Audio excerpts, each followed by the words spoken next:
Hey y'all, it's your girl, the Real D Beats, Zipporah. and we're here with the Fluff Around and Find Out podcast.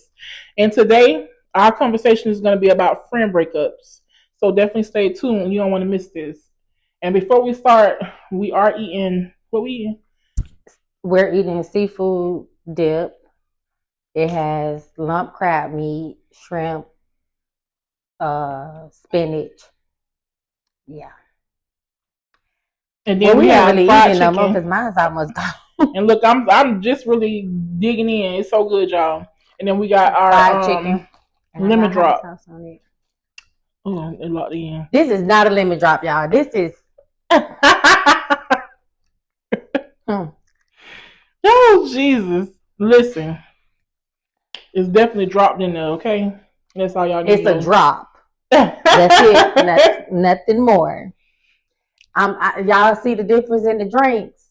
I don't know if y'all could see. So if you know, you know. And like I always have to remind y'all, we're mothers. So you may hear me cuss somebody out, a kid in the background. Y'all know how we do over here. So definitely be tuned. So I'm gonna talk about the friendship breakups. So pretty much friends can break your heart too. We're going to explore the pain and emotional impact of friendship breakups, which can be as difficult as romantic ones. Yes, I said it. It can be as difficult as romantic ones. And that can lead to questions about how to cope with such heartbreak. So we're gonna go over and discuss this topic and talk about some questions, answer some questions and go from there. And this is not to defend to offend anybody. So I'm gonna tell you now, if you have been friends with us or one of us, if you can't take the truth in our story, please don't watch this. So I'm gonna be honest right then and there, like don't watch it, and if we're back cool, if we're still not cool, charge it to my head, not my heart. Charge it to my heart, because that's what was done to me. So charge it to my heart. And like I always say, just because you're a part of my story, don't mean I'm gonna change it. The same way that story started, and the same way it's ended, is the way I'm gonna tell it. Yep. And they always say it's 2 sides, 3 sides, whatever side, but I'm gonna tell my side, and that's just it. I don't really be believing that though. They say it, but I don't believe it. I feel like there's just the truth. There's no different sides. Yeah. People try to spin things to work out for their good instead of telling the truth. That's why people say it's your side, their side, and the truth. No, it is just the truth. There's no in between. A fact is not something that can be tainted. And I think it is. People make themselves believe things. That's why I think it's 2 sides, because people will make themselves believe that a certain thing happened or didn't happen. I'm glad that we're gonna get into that. They will really that make themselves believe that. That happened to me. And you have to look at them crazy, because that's what they trained their brain. So it's like you can't really control how people, see things, and we see it in different ways. So that's why I do feel like it's some truth to that other side, because people will make themselves, like, let me tell you, they will make themselves believe something different just to not make themselves feel bad. That happened with me. Like, I had a friend, she did something to me that was wrong, and she started hearing that I did something wrong towards her. Mm-hmm. Right? So, and as of right now, we are cool. We are rebuilding our friendship. We've already had the hard conversations of where she went wrong, and we've already cleared it up. Like, we okay. Even throughout the split, mm-hmm. After she did what she did, I may have did things that hurt her. So I had to apologize for those things. I wasn't doing it to be malicious or, oh, she did this to me. Mm-hmm. Let me get her back. Let me get her back, right. But throughout that time, she was hearing things that I supposedly did that I didn't do. So it was easier for her to believe that I did it, mm-hmm. because it may not necessarily made her feel better about what she did to me, but it made her be more content with what she did, because, okay, well, I was wrong for what I did to her, but look at what she did to me, mm-hmm. when the whole time what she was hearing wasn't even true. So, we talked about it, we had a conversation about it, but it was kind of easy for her to believe that, okay, I hurt her, so now she want to hurt me. But it wasn't that situation. Look, I've had one of those. and I can honestly say, like, it can be like people. Let me tell you, it could be somebody you've been friends with for 10 years. It could be somebody you've been friends with for 2 years. It's like it's no limit to anything, any situation when it comes to friendship breakups. Like I had a friend kind of similar but it was like a situation where she hooked me. Okay, now this is going back to like Kennedy days and stuff. Like this Kennedy is a middle school that we attended. Yes. By the way. Yes, and this girl hooked me up with this boy. And they went to elementary, so I never knew neither one of them until we got in middle school. So they were already acquainted with each other. So I met him through her. They used to talk on the phones. Everybody had their little house phones and stuff. And when she used to come to my house, she used to talk to him on the house phone or whatever. And then she'd be like, "Oh, meet my friend, so and so." We went to the same elementary school. So we would we would all talk and stuff. And then he ended up telling her he liked me. So she put us together. Oh, he liked you. Da, da, da. So you put us together. But then next thing I know, years later, mind you, me and this boy went together the whole middle school. All years of middle school. And wait till we get in high school to tell me. But see, me and him, he was messy because he went to one of the other middle schools while I was going to Kennedy. So he was messy. So we would be on and off. Because it was already like we never really seen each other until we start going to the Kennedy summer camp and stuff. Okay. So, girl, wow, when we in high school, she tell me it's this one boy that I was in a band with, and we liked each other, and we was talking. Girl, why she ended up sleeping with him once we was in high school and told me about it. Because she said, because I went with the boy, and they used to go together in elementary. I say, are you kidding me? But you hooked me up with him. I would have known he existed if it had not been for you. And neither one of y'all ever mentioned. So it's like now and guess what? Me and the other boy, we never did anything. We didn't even kiss. So, but it's you still just the put something on your coochie because you want to try to hurt me, right? Like you just made me realize who the fuck you really was, So that was just that, and I was like, you know what? People will always surprise you.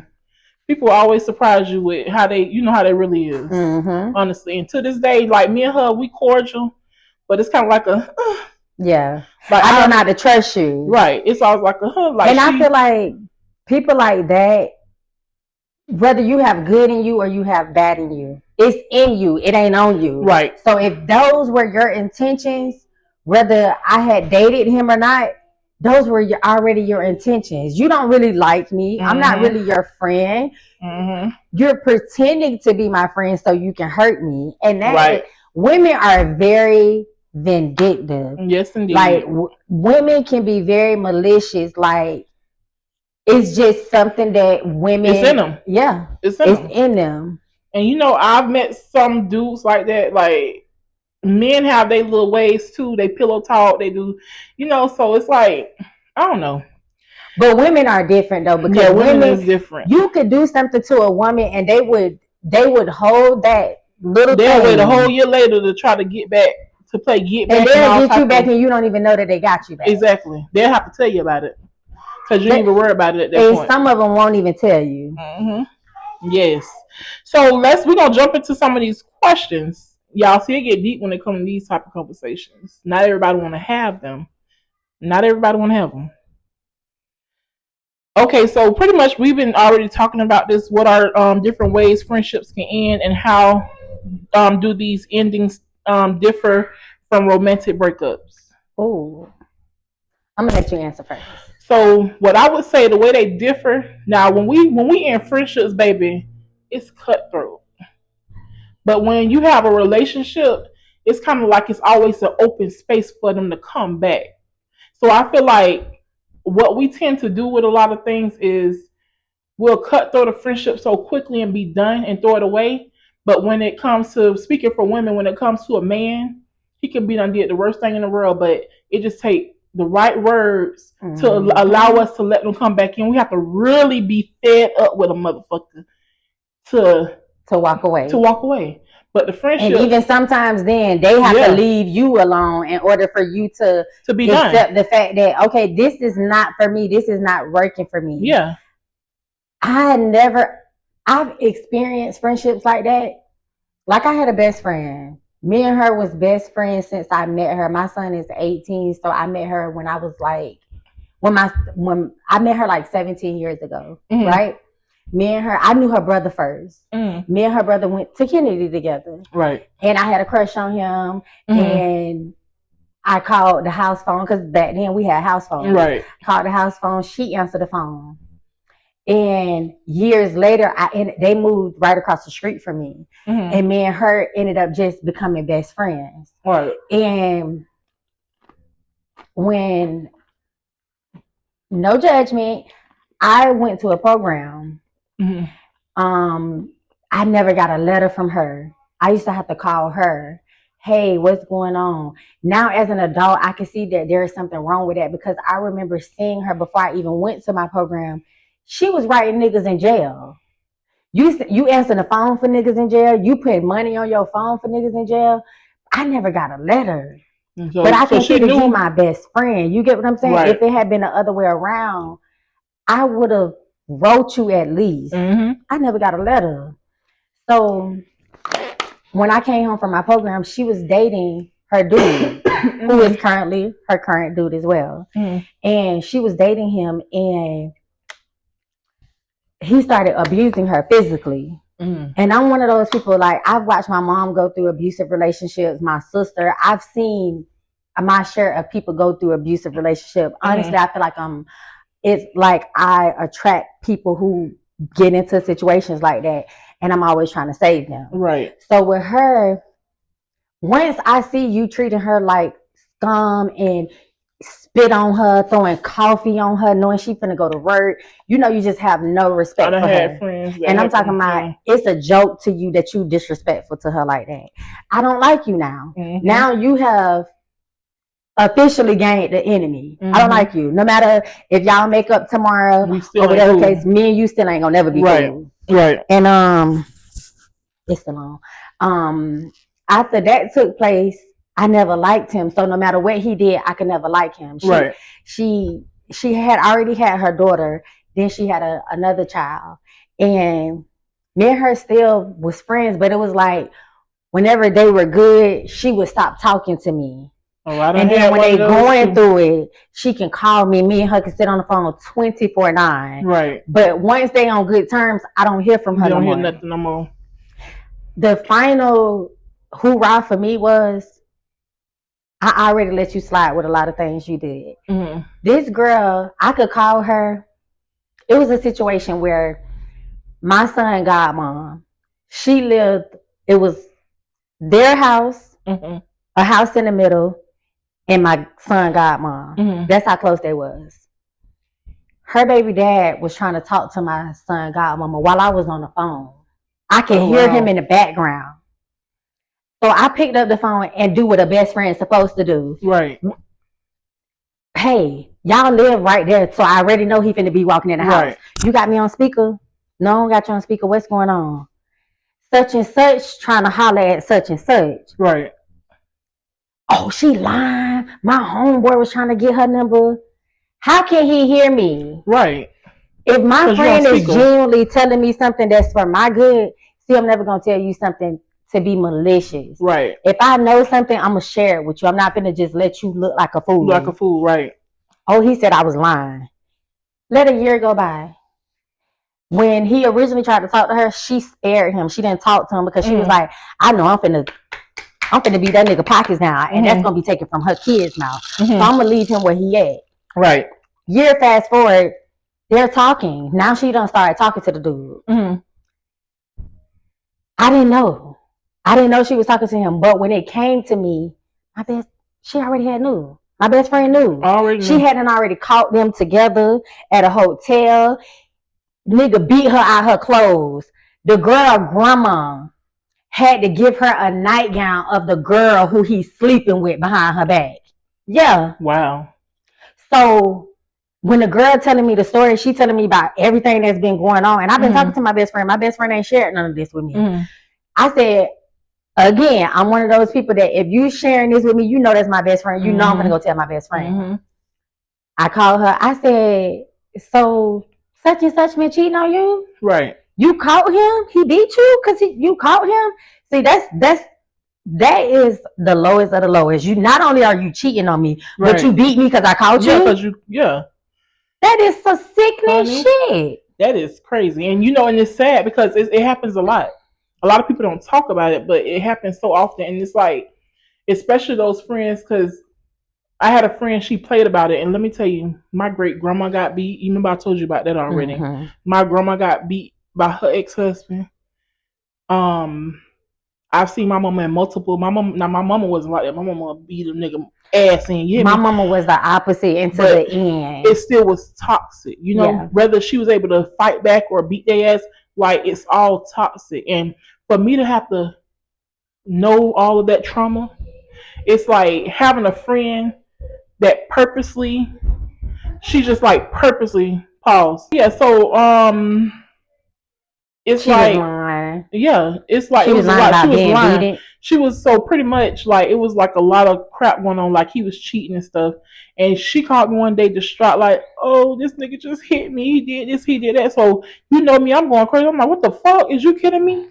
And if I'm not mistaken, I think she was pregnant at the time. So girl, I'm going off. And then to find out, like, I guess he was leaving. And she was trying to do that because she wanted to leave. One of those people that she would get him killed. Girl, I had to cut her ass off. I'm like, bitch, you don't do stuff like that. Like, no, but he was beating her. He was doing that shit. It would be times where he would do it, and she would call me after the fact, and me and her would be talking about it, and I get so angry because she let him move her to a whole nother city. What he did was he isolated her ass. Yeah, so he was getting her ass in her hometown. That's what they do. I'm talking about beating her ass, and she was calling her family. They was running to her rescue. What he did was he took her ass to Orlando, and when he took her to Orlando, now you've isolated. You've officially isolated her. She don't have no family here. All she got is you. Right.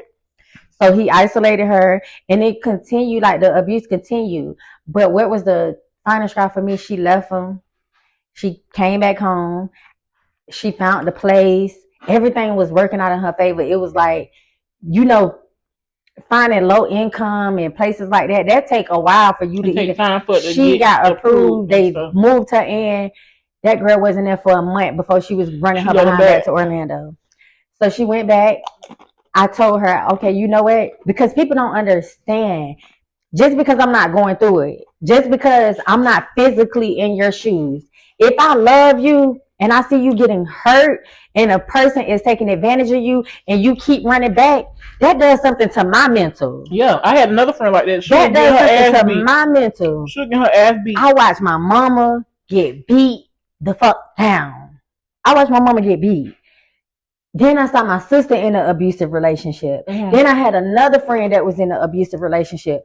So for me, it's more so of, okay, now I have to stop what I allow people to bring into my life. Just because it's happening to you does not mean that's generational. That I'm not feeling it. You get what I'm saying? Like, I had to have a conversation even with my own mom about how me watching her be in an abusive relationship, how that it creates trauma. How did that, mold me? Yeah. How it made me into the more aggressor. You get what I'm saying? How that made me hit who? Mm-hmm. Who you finna hit? And let me tell you, who you can lie about? It makes you that type of person, like where your demeanor is more strong, or you have to be like that. You either become them, the ones that are being abused, or you become the person that is aggressive. You don't have to necessarily, because I'm not an abuser, right? But you either become your demeanor is just more like, don't fuck with me. Right. Type. Yeah. Right. So I that's how I am, because I've seen it, and I've seen it happen and been through it, and it's a trauma. It creates a trauma for me to not be for me to be afraid to have to go through that. I don't want to have to go through that. It's not more so I'm afraid to go through it. It's more so because I might throw my life away because I might have to kill you. I'm afraid to go through that. I might have to kill you if you do something. Let me tell you, like that. My baby daddy, when it happened with him, he was on drugs, and I found out and all that stuff. And it was like, when it happened with him, when it started, well, I had to physically fight this nigga. Girl, when I tell you I was done, I was like, oh yeah, once that take place, it took over my body, and it was to the point where I was like, either it's gonna be you or my kids. Yes. So that's why when I say I'm afraid of what I can put. I can take myself out my kids' life. Yep. Because of what I would do to you to protect me. So that's why I can't never understand it, and it's more so of the more I see it, the more it's like, I don't hate anybody, but I despise you. Like, how could you even lay next to somebody that's beating you in the daytime, and at nighttime they coming to lay next to you, or maybe not even laying next to you at night? Talk about it. Just but with her, what happened was I ended up getting pregnant with my daughter. She had left him. Me and her was talking consistently. You know, everything was everything, and it was so sad that one day we went to the nail shop, and me and her smallest child was in the car, and her daughter was 6 at the time. We were sitting in the car, and we was having a conversation, and we was talking, and she was like, I'm so glad my mommy left my daddy. That made me cry. Wow, I cried because she loved her daddy, but she know that her dad is abusing her mama, and she know that this is not right. And girls know. And I had a conversation with her, and I told her, when she came back to the car, I said, you know, me and her had a conversation, and she's happy you left her daddy. And I always told her, I always try to get her the perspective of the child, because I was the child. I was the little girl that was watching my mama get beat. So you have girls. So I'm trying to give you the perspective of what your kids see. See, you can't see what they see because you are thinking of yourself. And she was like, oh, I'm just giving my kids a 2-parent household. That's the delusion. Yeah. You thinking that you doing them a favor when you're not, because it's toxic. You're no better than your abuser because you choosing to stay for your own. You're not staying for them. And let me tell you, them kids be knowing. And when I tell you, like, my daughter, when she was younger, because I left their daddy when she was probably like 4. And I remember she said something like, it was my fault that my mom and my daddy broke up, because the situation that happened, it was because something she get. I can't remember exactly what it was. I don't know if it was a phone or something. It was something, but she it was something she probably said or something, and he was like, "Oh, what, nigga, what?" Like, he just went to snapping, and I'm like, "Baby, don't ever feel responsible for nothing." Like, she used to tell people, "I'm the reason my mom and my daddy broke up." Like, no, and people don't even understand. See how you went ahead and told her no. You validated her feelings, and you also explained to her, like, no, that's not what this is. I left for your greater good. It may not seem like it, but this was what was best for you. But that baby told me that, and I told her. She went back to him. But what I didn't like about it is, because I was going through my own situation, and I always felt like I could show up for you. If you need me, I'm showing up for you. It don't matter what time of day it is. I barely need anybody. But when I do need you, I expect for you to be there, because I've been there for you since I met you. So give me the same energy that I give you. So I got pregnant. I had a situation where something happened during my pregnancy. And it was displayed everywhere. She never reached out to me to say, hey, are you okay? What happened? Me and her she just stopped talking to me out of the blue, which I understand now. It was because she went back to him. To the man, And before she even went back to him, the last time she went back, I had a conversation with him, and I said, hey, me and you don't like each other, because he apologized to me. And I felt like the apology was forced, because I had a conversation with her, and I'm like, you know, you don't let this man disrespect me so many times, and I've never disrespected him, calling me out my name, all kind of stuff. And then he repeat my business back to me. How he know my business? You my best friend. I ain't having no conversation with him. How he know my business? He know my business better than me. He able to tell me about my miscarriage. How he know that? It's bad. I don't talk to him. So when I had a conversation with her, then she was like, you know what? You right. So when she got back with him, she called me on 3-way, and she was like, somebody want to talk to you. And I was like, nobody don't want to talk to me. I felt like it was forced, and you only did it because I said something about it. You would have never did that if I didn't say anything about it. So when I got on the phone with him, I said, listen, me and you are never going to like each other. I'm never going to respect the type of man that you are. We just never going to get along. And the craziest part, they can respect you as a friend more than they can respect the damn person they with. Listen.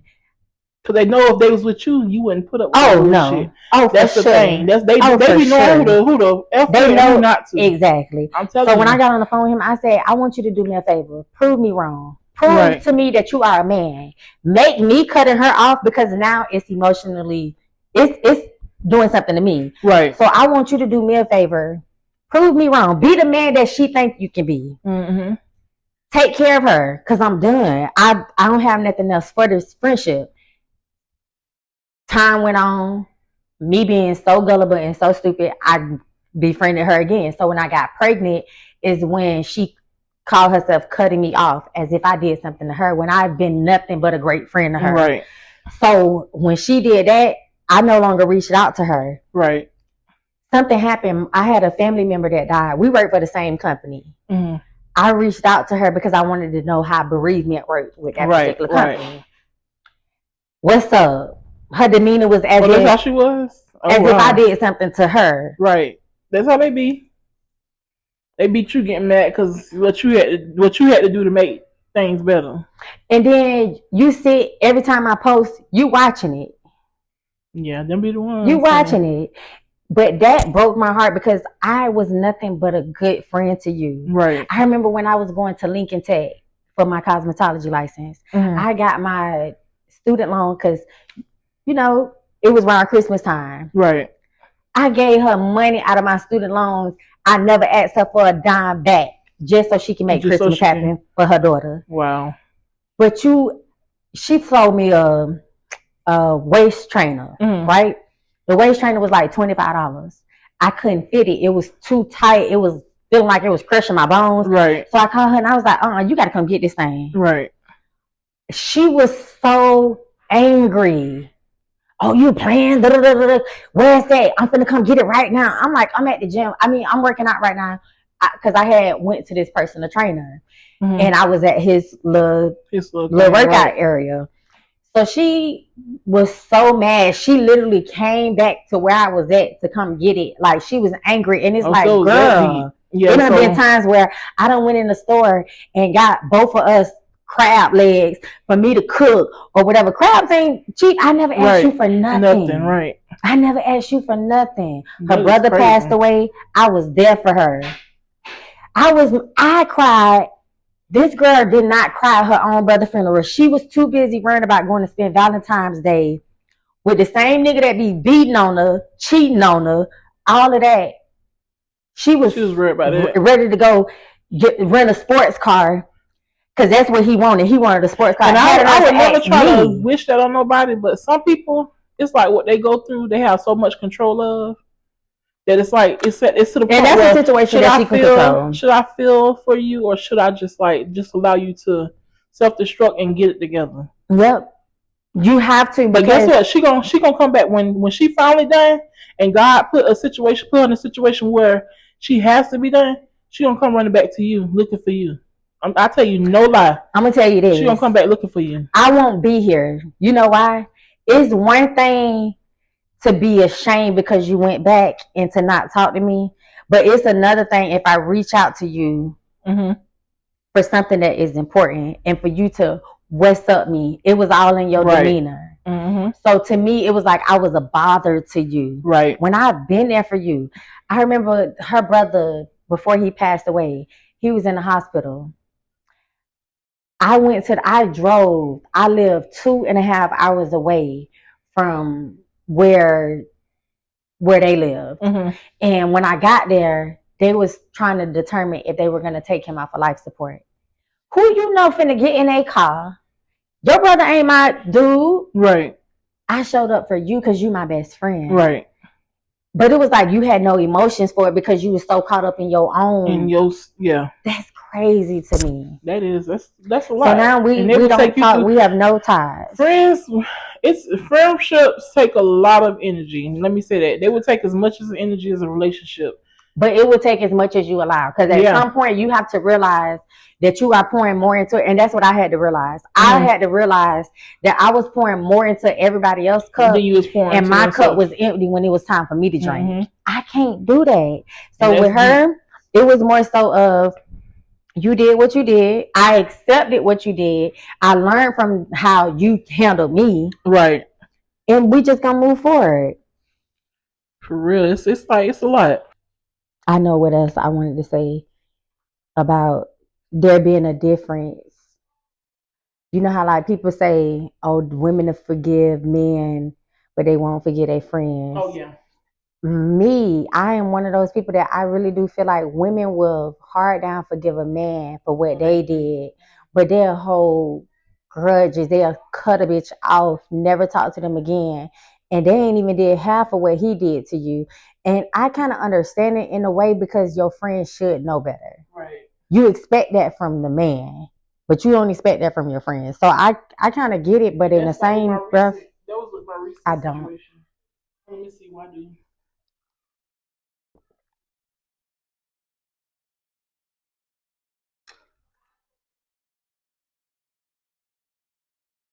So I asked you this. That way you can talk about that. What you just talk about. Okay. Begin. I like this.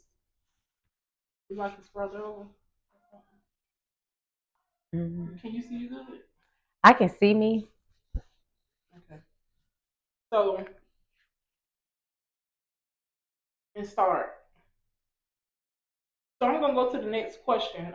So the next question is, how does the pain of a friendship breakup compare to the pain of a romantic breakup? I'm gonna let you answer that. Okay. So with me, I feel like I give my friends 100% of me. Mm-hmm. I haven't found a relationship that I've gave 100% of myself. No.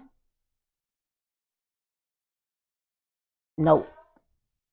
I've given maybe 80, but how I go to bat for my friends, I can get up out my bed. If my friends call me and they need me, whether they're 2 hours away, an hour away, I'm going. If my friend just need me to be there while they crying or whatever emotions that they feeling, I'm gonna be there. I had a friend, I always took a shower in the dark. She would come in the bathroom just so I can sing to her. Right? Right. I didn't listen. I just feel like how I am in a relationship, I never like, So do you feel I like ain't saying I'm cold, but I give more to my to your friends. friendships? Definitely. I'm like a. I guess it depends on the situation and the person at the time, because you give each friendship a certain side of you. Like you know how to handle that friendship. You know how you would handle one. You got one friend that like just go out. You got that one friend that just like to go out, and that's what y'all do. Y'all to turn up friends. I don't call them my friends. They associates for me. But I'm saying like y'all go out, but on top of y'all can go out and have a good time together. But y'all friends, like y'all outside of just going out and turning up, y'all are like y'all talk on the phone all the time. Y'all friends, but that's somebody you can also go on trips with and hang out with, and like that type of situation.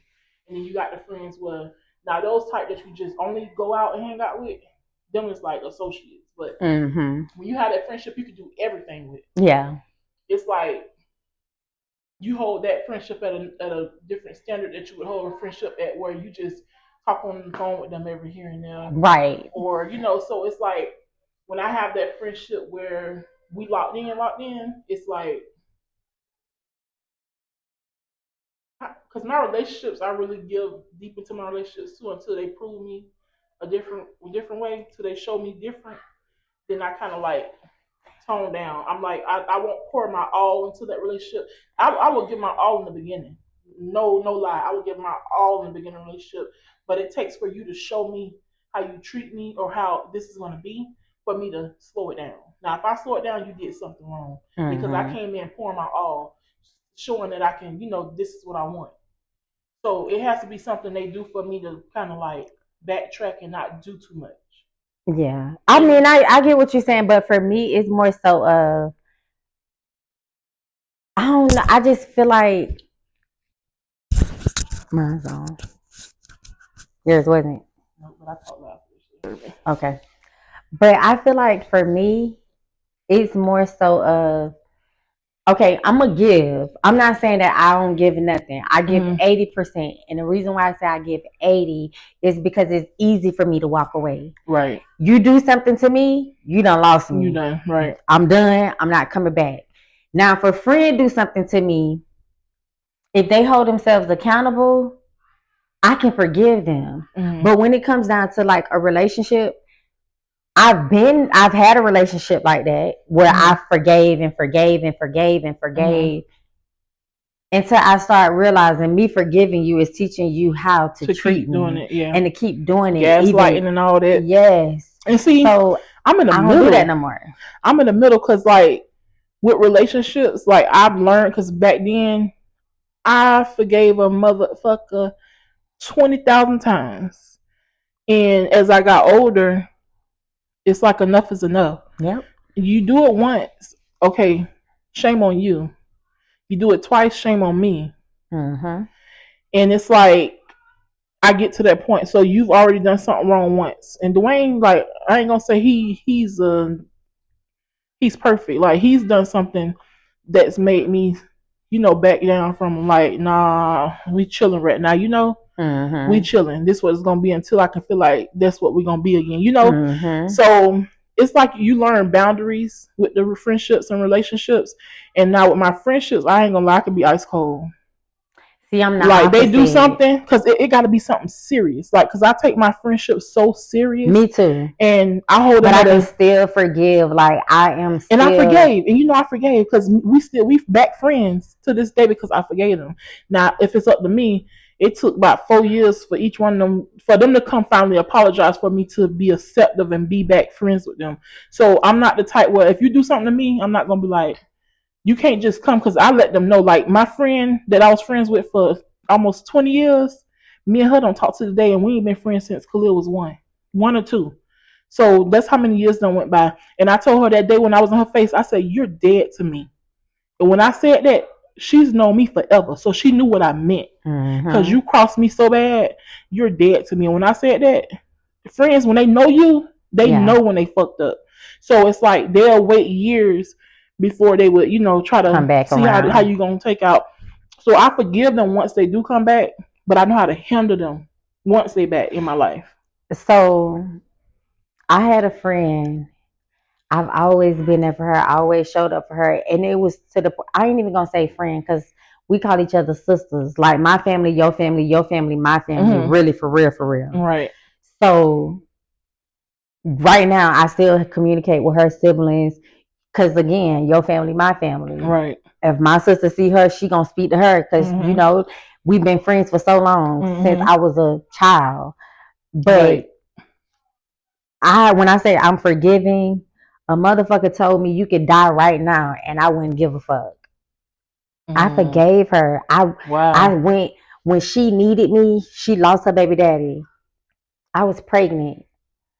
When I was pregnant, I experienced not only her, but I had 2 other friends that had lost their significant other. And when they lost their significant other, I showed up for them.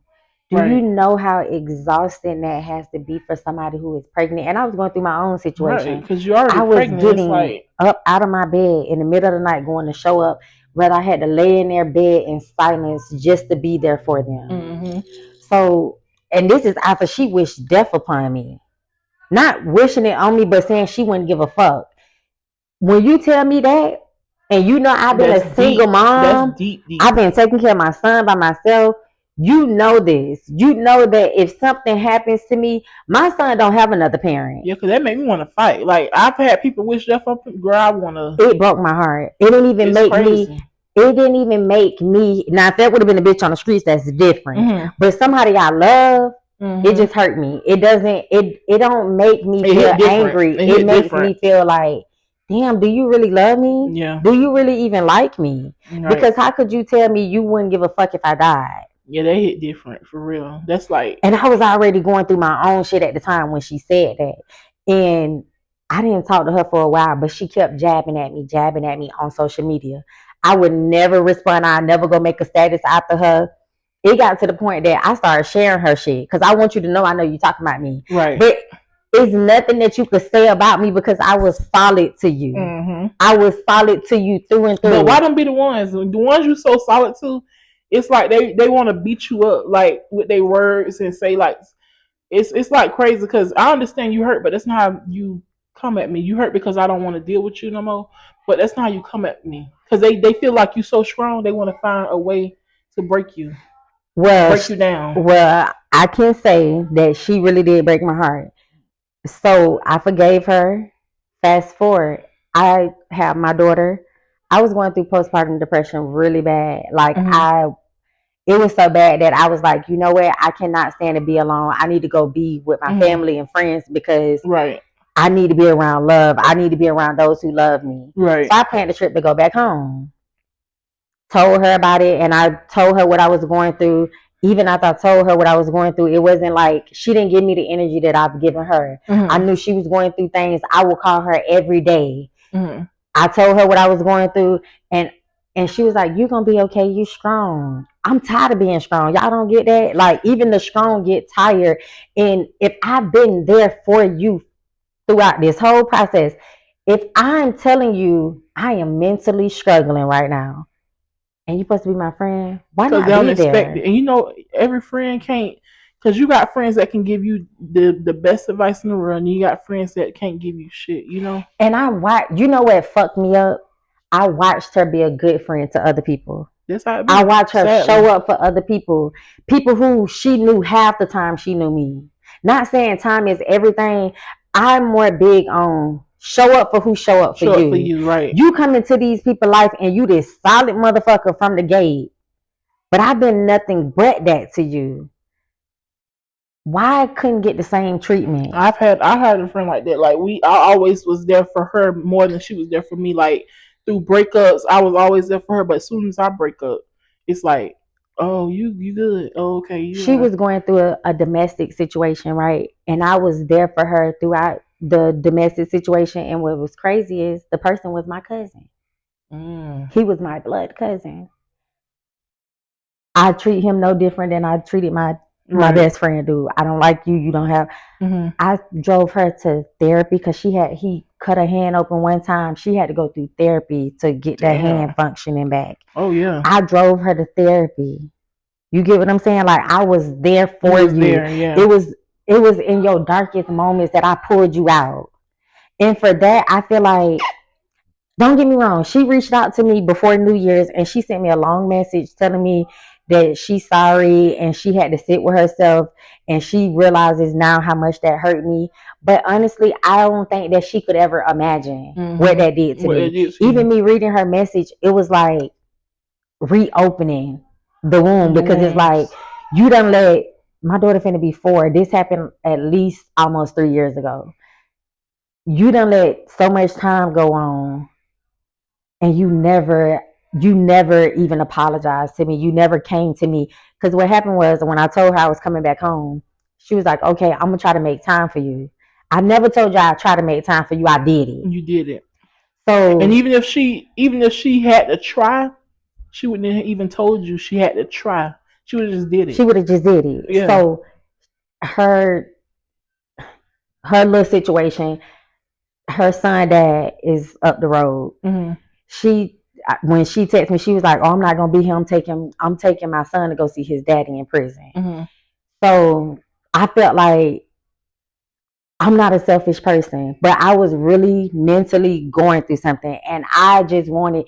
I never asked you to be there for me. I done been in fucked up relationships, and she wouldn't even known what was going on because I was carrying her bones, but I never took a bone out of my bag and put it in hers. Never. Yeah. So the one time I'm telling you, like, I'm not strong right now. I'm really going through it. I was crying. I cut off all my damn hair. I was really mentally going through something. And the one time I need you to actually like show up for me, she couldn't. And then beat me but mad. The real question is, did she ever show up for herself? I can't answer that because I'm not her. And let me tell you, like, it's people that they can't even show up for themselves. So, like, I had to take it with a grain because I held it against this one friend for so long for how she wasn't there for me. But I had to look at it. She had all her childhood trauma and all. No matter how much advice I gave her, she still had to go through and get through what she went through as a child, as a teenager, as an adult, and I couldn't hold that against her. I'm like, you know what? Listen, I don't hold it against her. It was just more so of after she said that she was gonna try, she ended up texting me and was like, "Oh, she ain't gonna be here. That's just what it is." And I was like, "Damn, I'm telling you that I really need you." And she was like, "I'm so fucking sick of everybody acting like they the only one got problems. Y'all ain't the only ones that's going through it." It was just more you so just know her how to handle. demeanor. You know how to handle her now. It was, I don't handle her at all. Like every now and again, I'll hit her up on social media if I see her doing something positive because I'm not a hater.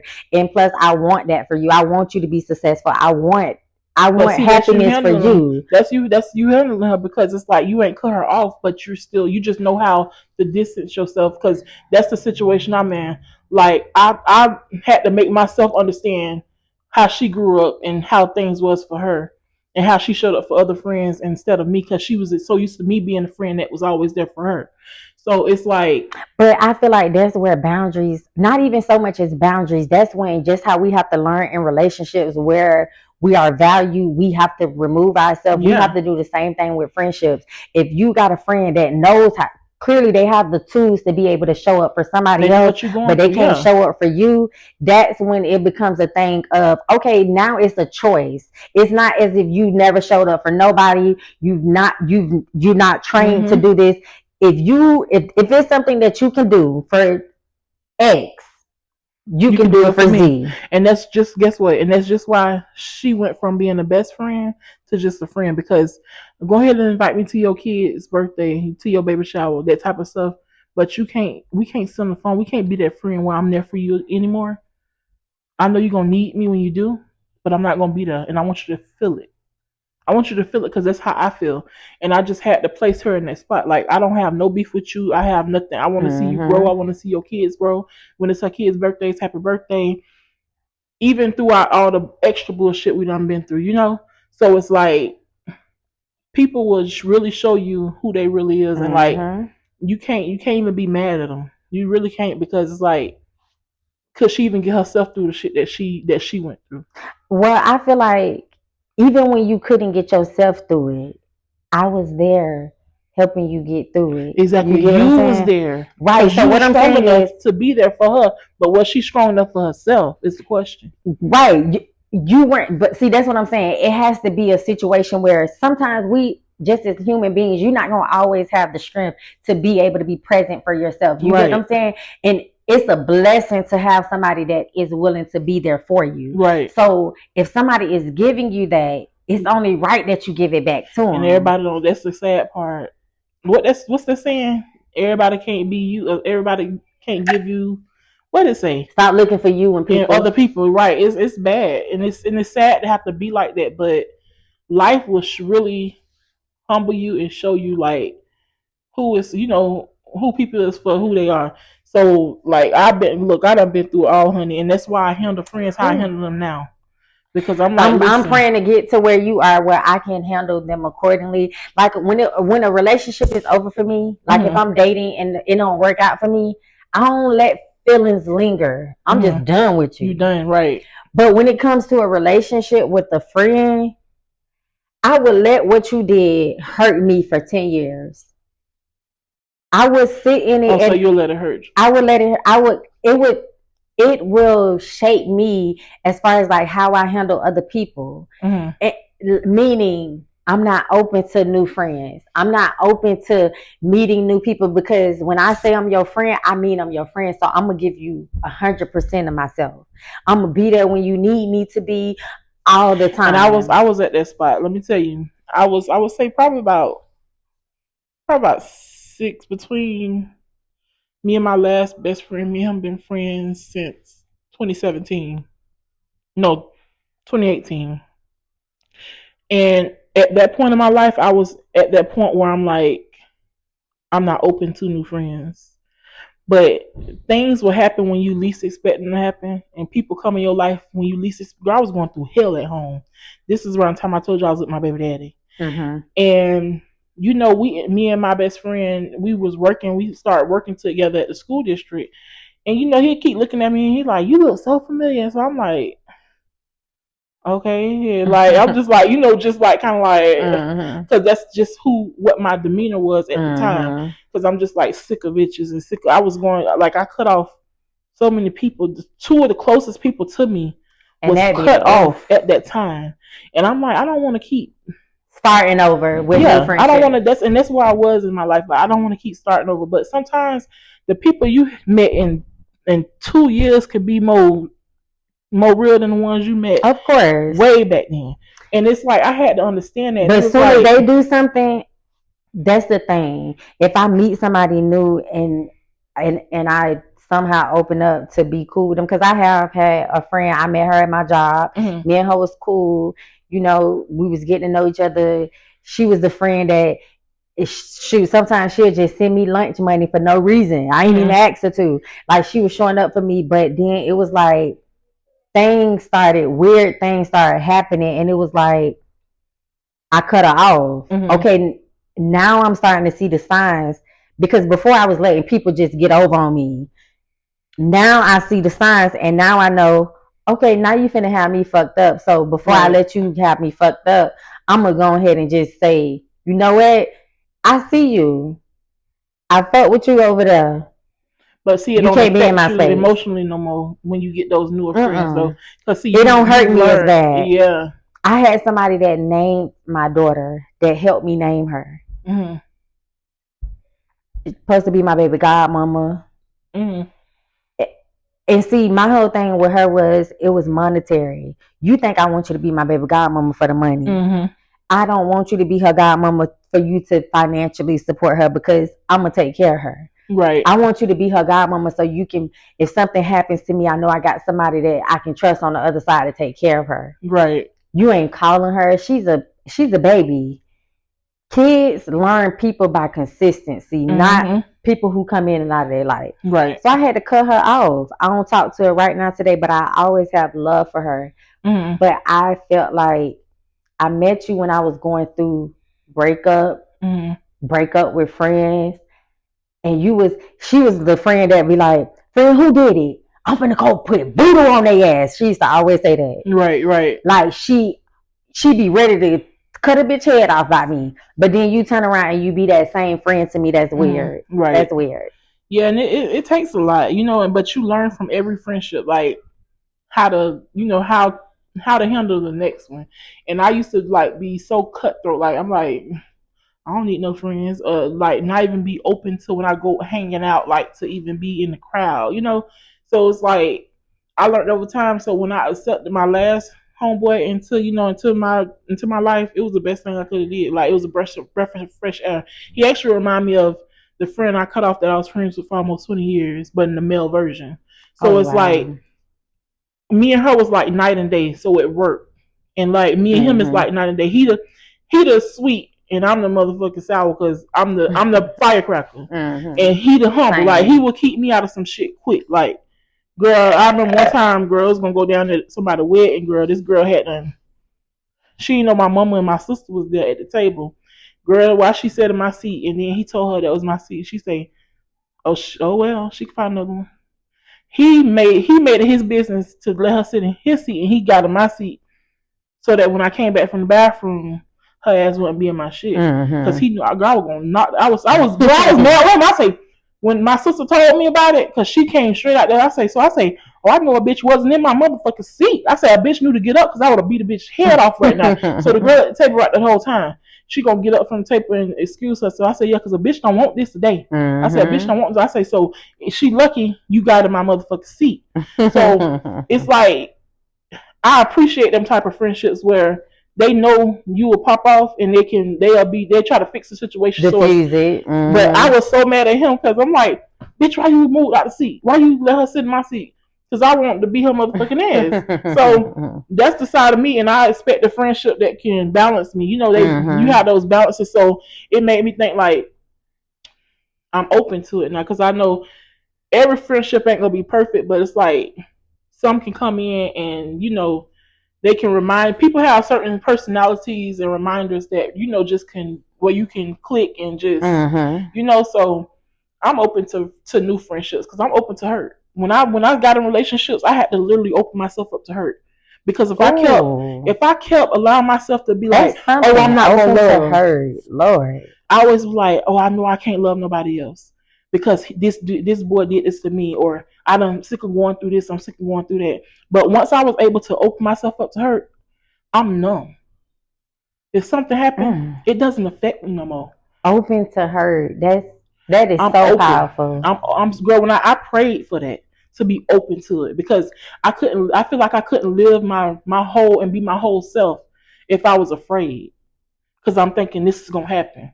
So I had to really pray about that, like to be open to hurt without being affected.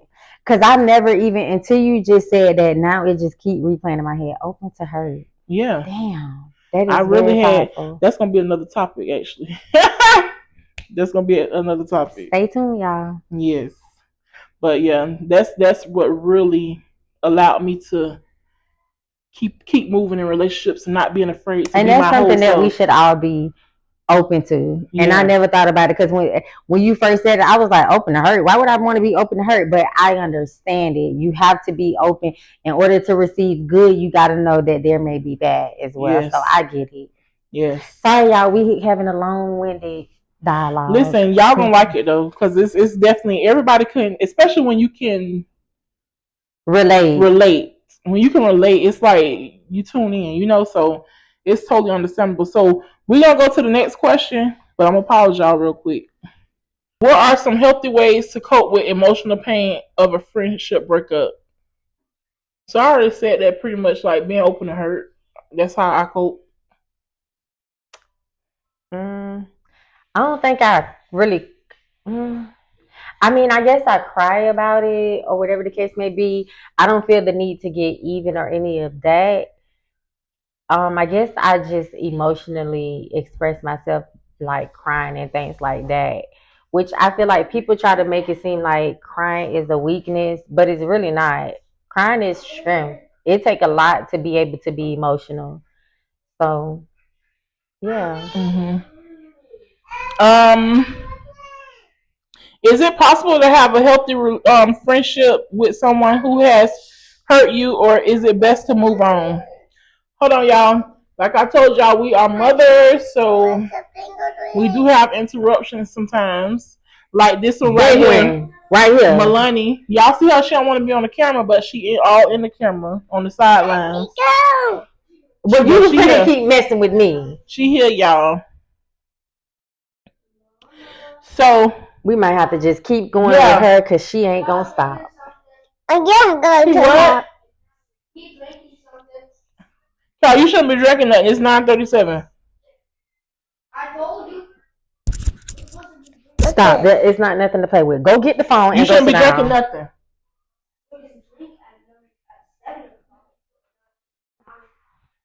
Okay, so question. Is it possible to have a healthy friendship with someone who has hurt you, or is it best to move on? You want to answer first, or you want me to answer first?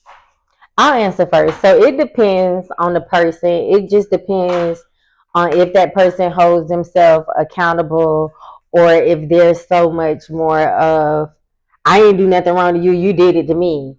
So if I can respect somebody and I can like move on and be open to being friends again, if you hold yourself accountable and you know that you did something wrong, and we can move forward. But to feel as though I did something to you when all along you know it was the opposite, that's where I draw the line. Like, are you gaslighting me? Do you really have it in your head that I did something to you when the whole time you did something to me? So it just depends on the person. For me, somebody who says, hey, I'm sorry, I apologize, you are nothing but good to me, I wish I could take it back, I can't take it back, because we're not perfect, we humans. So there's nobody that isn't flawed. So I can accept somebody who apologetic. Like you can apologize and say, you know what, I fucked up. Yeah, and see, for me, okay, so is it possible? So for me, it says, is it possible to have a healthy friendship with someone who has hurt you? It's possible because I have friendships now with people who has hurt me, but I still have in my head what they've done. So I wouldn't say it's always, the friendships is best to move on from, honestly. You'll know when it's time to move on, and when it's, if it's something you can just continue to cope with, and continue. Yeah, so I've only had really one friendship I had to completely move on from. The rest, they've hurt me, but I've learned to move on from them. So yes, I think it's possible. Um, how can you learn from past friendship breakups to build stronger relationships in the future? So pretty much all goes back to what I said before, like being open to it. That's what I would say. I would say setting boundaries. Mm-hmm. Boundaries are very important. Like that's a lesson that you have to learn from one friendship. That you didn't have boundaries, you would have to set those boundaries for the next friendship. Mm-hmm. So you're not back in the same situation. And you pretty much have to teach people how to treat you by not allowing certain things to take place. Right. That's very And important. I feel like people should know how to treat you, and that's the sad part about it, because they should. Common sense, you would think people would know how to treat you. Common sense ain't so common, exactly, though. And that's the sad part about it. And if they don't have common sense, that kind of helps you determine who your friend is too, because they should already know what it should be when it comes to the friendship. I was just talking to somebody about something like that, and she was saying, and I agree, people will do something that they know is wrong to you, and then call it a misunderstanding. It's not a misunderstanding. You knew what you was doing when you did it, and you thought that it wasn't going to be an issue for me, so we wouldn't be here. So I didn't misunderstand anything. I understood exactly what you meant, and you understood what you was putting out there. Yes, and let me tell you, because like that's even with when you said like they didn't expect you to take it the way you took it and stuff. Like I had a friend in recent, I would say in the last, this happened about a year ago. Yeah, I said about a year ago. You know, they it's this guy who I was on and off with for like 10 years. And it's like he was always the one I went to when the relationship was done. When I was done with my relationships, he was always that one. Like we was like best friends outside of everything.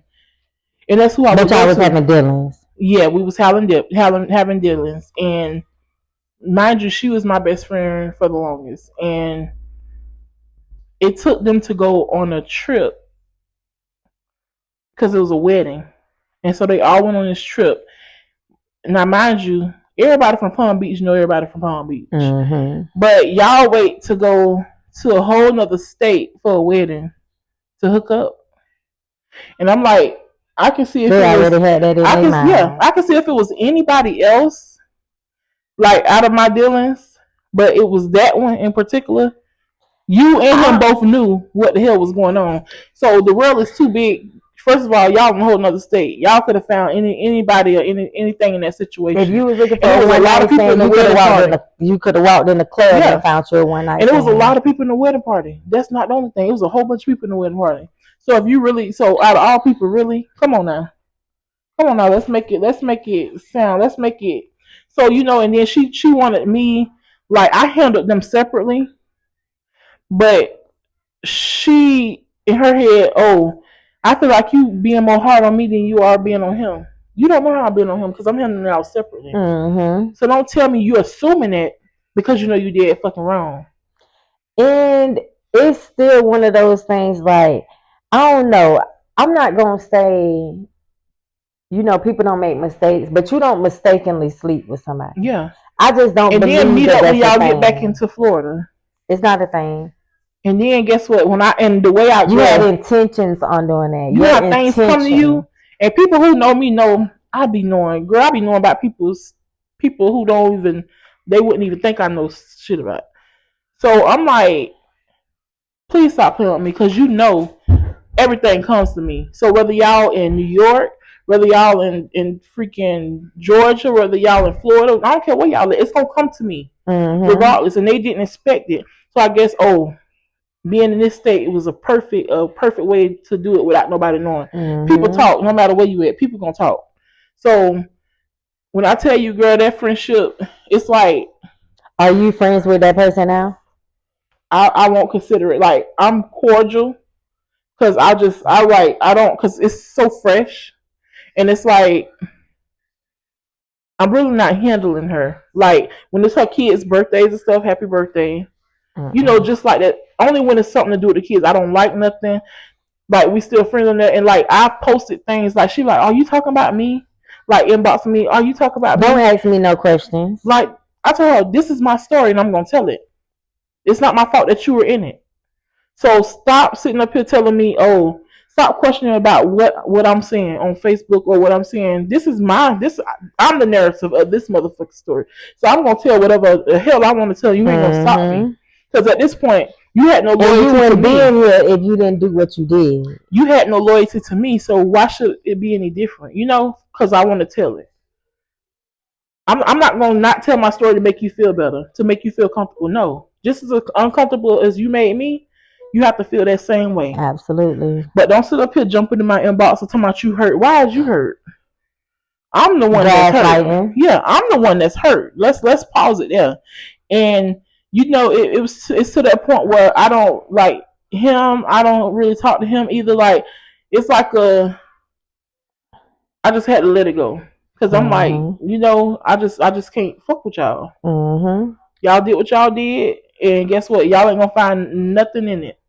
And I feel like when people do things like that, it's something that you always wanted to do anyways. Yeah. I'm a firm believer in that. At some point, you looked at that person and you thought that, you get what I'm saying? It's right. You was waiting for opportunity to take place in order for you to act on it. Right. Because there's just no. And they downplay it. Guess what? After I'm talking about it with them, the head wasn't even that good. The head wasn't even that good. Now you want to tell me about it? And then it's like, you did that all for it not to be good to you. How stupid do you feel? But you don't. But her friend who knew about everything that happened told me that you even went to one of them about being in a possible relationship. Like, make it make sense, So I'm like, and if I'm gonna deal with somebody, especially for that long, it's not gonna be what you saying it is, So honey, so let's just stop playing these games, because now you're trying to make me feel better by saying that, but it ain't working. I'm a grown ass woman. I'm not no teenager no more. Yep. So you can say, but it wasn't. No, you cannot manipulate. It is what it was, and that's how it's gonna be. So that's why I say, and then like this can kind of go into, let me see. How do you deal with a friendship breakup when there is no clear breakup conversation or explanation? Well, that's kind of like what happened to me with my best friend. It was no conversation. She just cut me off cold turkey. We was talking. It was so crazy because we was talking on Mother's Day. We was talking about what we was about to do for Mother's Day. And then the next day came up. And when my situation happened, it was June 1st. Mother's Day is at the end of May. So me and her was talking about Mother's Day. I had to work. She was off. She was going to go hang out with her sisters. We was cool. Next thing you know, she was like, I'm going to call you back. I never heard from her again. Like, we never had a conversation. It was just more so of she ghosted me. She ghosted you. And that's going to be the next, that's funny you said it, because it's going to be the next question. Oh, wow. So we're going to pause her right there. We're going to pause there right there. So what I'm going to say real quick on this question of how do you deal with the friendship breakup when there's no clear breakup conversation or explanation.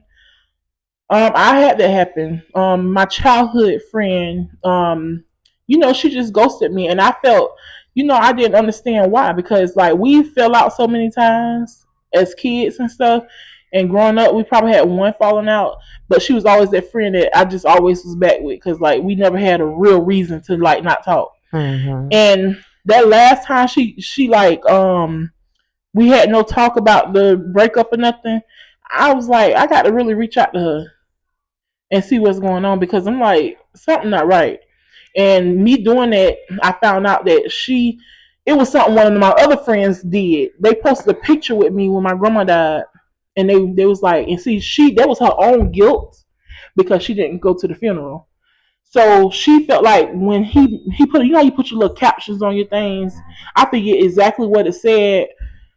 Like he was like, I'm always be there for you, but he wasn't even thinking about her in that moment. So people come up with their own narratives when they see certain things, and that's the reason why the breakup was going on, and I didn't even know the breakup was happening because neither me or him was even worried about what she was worried about. But that's your own guilt that's making you feel that way. So, but I felt that's why it was deep on me. Usually, I just let somebody be gone by, but it was deep on me to find out what was really going on because it was strange. It was strange to me that. Yeah, and see, I kind of already knew. That she ghosted me because she was back in her situation. But it was like what solidified things for me to never want to be friends with her is when I went to jail. You already told you that. I went to jail, and as my friend, I done been there for you through everything. I went to jail 8 months pregnant. You couldn't pick up the phone and call and say, hey, are you okay? What's going on? So for me, that solidified everything for me. Okay, you know what? She is not my friend. Right. Because no matter what, you going back to your situation had nothing to do with me and you. Right. I was there for you through the thick of your situation. No matter where, I've been there for you. So you couldn't even pick up the phone just to even show any type of concern for me. Right. So for me, it was dead after that. It was dead. It was no more friendship for me. And you know that's crazy because especially when somebody ghosts you like that, it's like, how can I put that? And then you don't have the decency. It's one thing to just ghost somebody, right? But if somebody die, go to jail, something traumatic happens, right?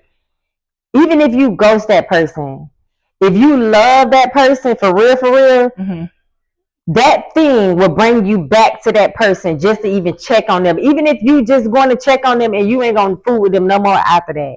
That thing would make you say, hey, are you okay? Like how I did with my friend. Because I felt like something was wrong. Right. It would make you say, are you okay? What's going on? Right. And she didn't do that. So after that, it was just, it is what it is. It is what it is, right. And so that was the question, y'all. It kind of just moved into it. Was what if a friend ghosted you or blocked you on social media? And see, I've never had like a close friend ghost me, like in that perspective, or like blocking on a friend, like on Instagram, on Facebook, Instagram, none of that. It was more so like people from school.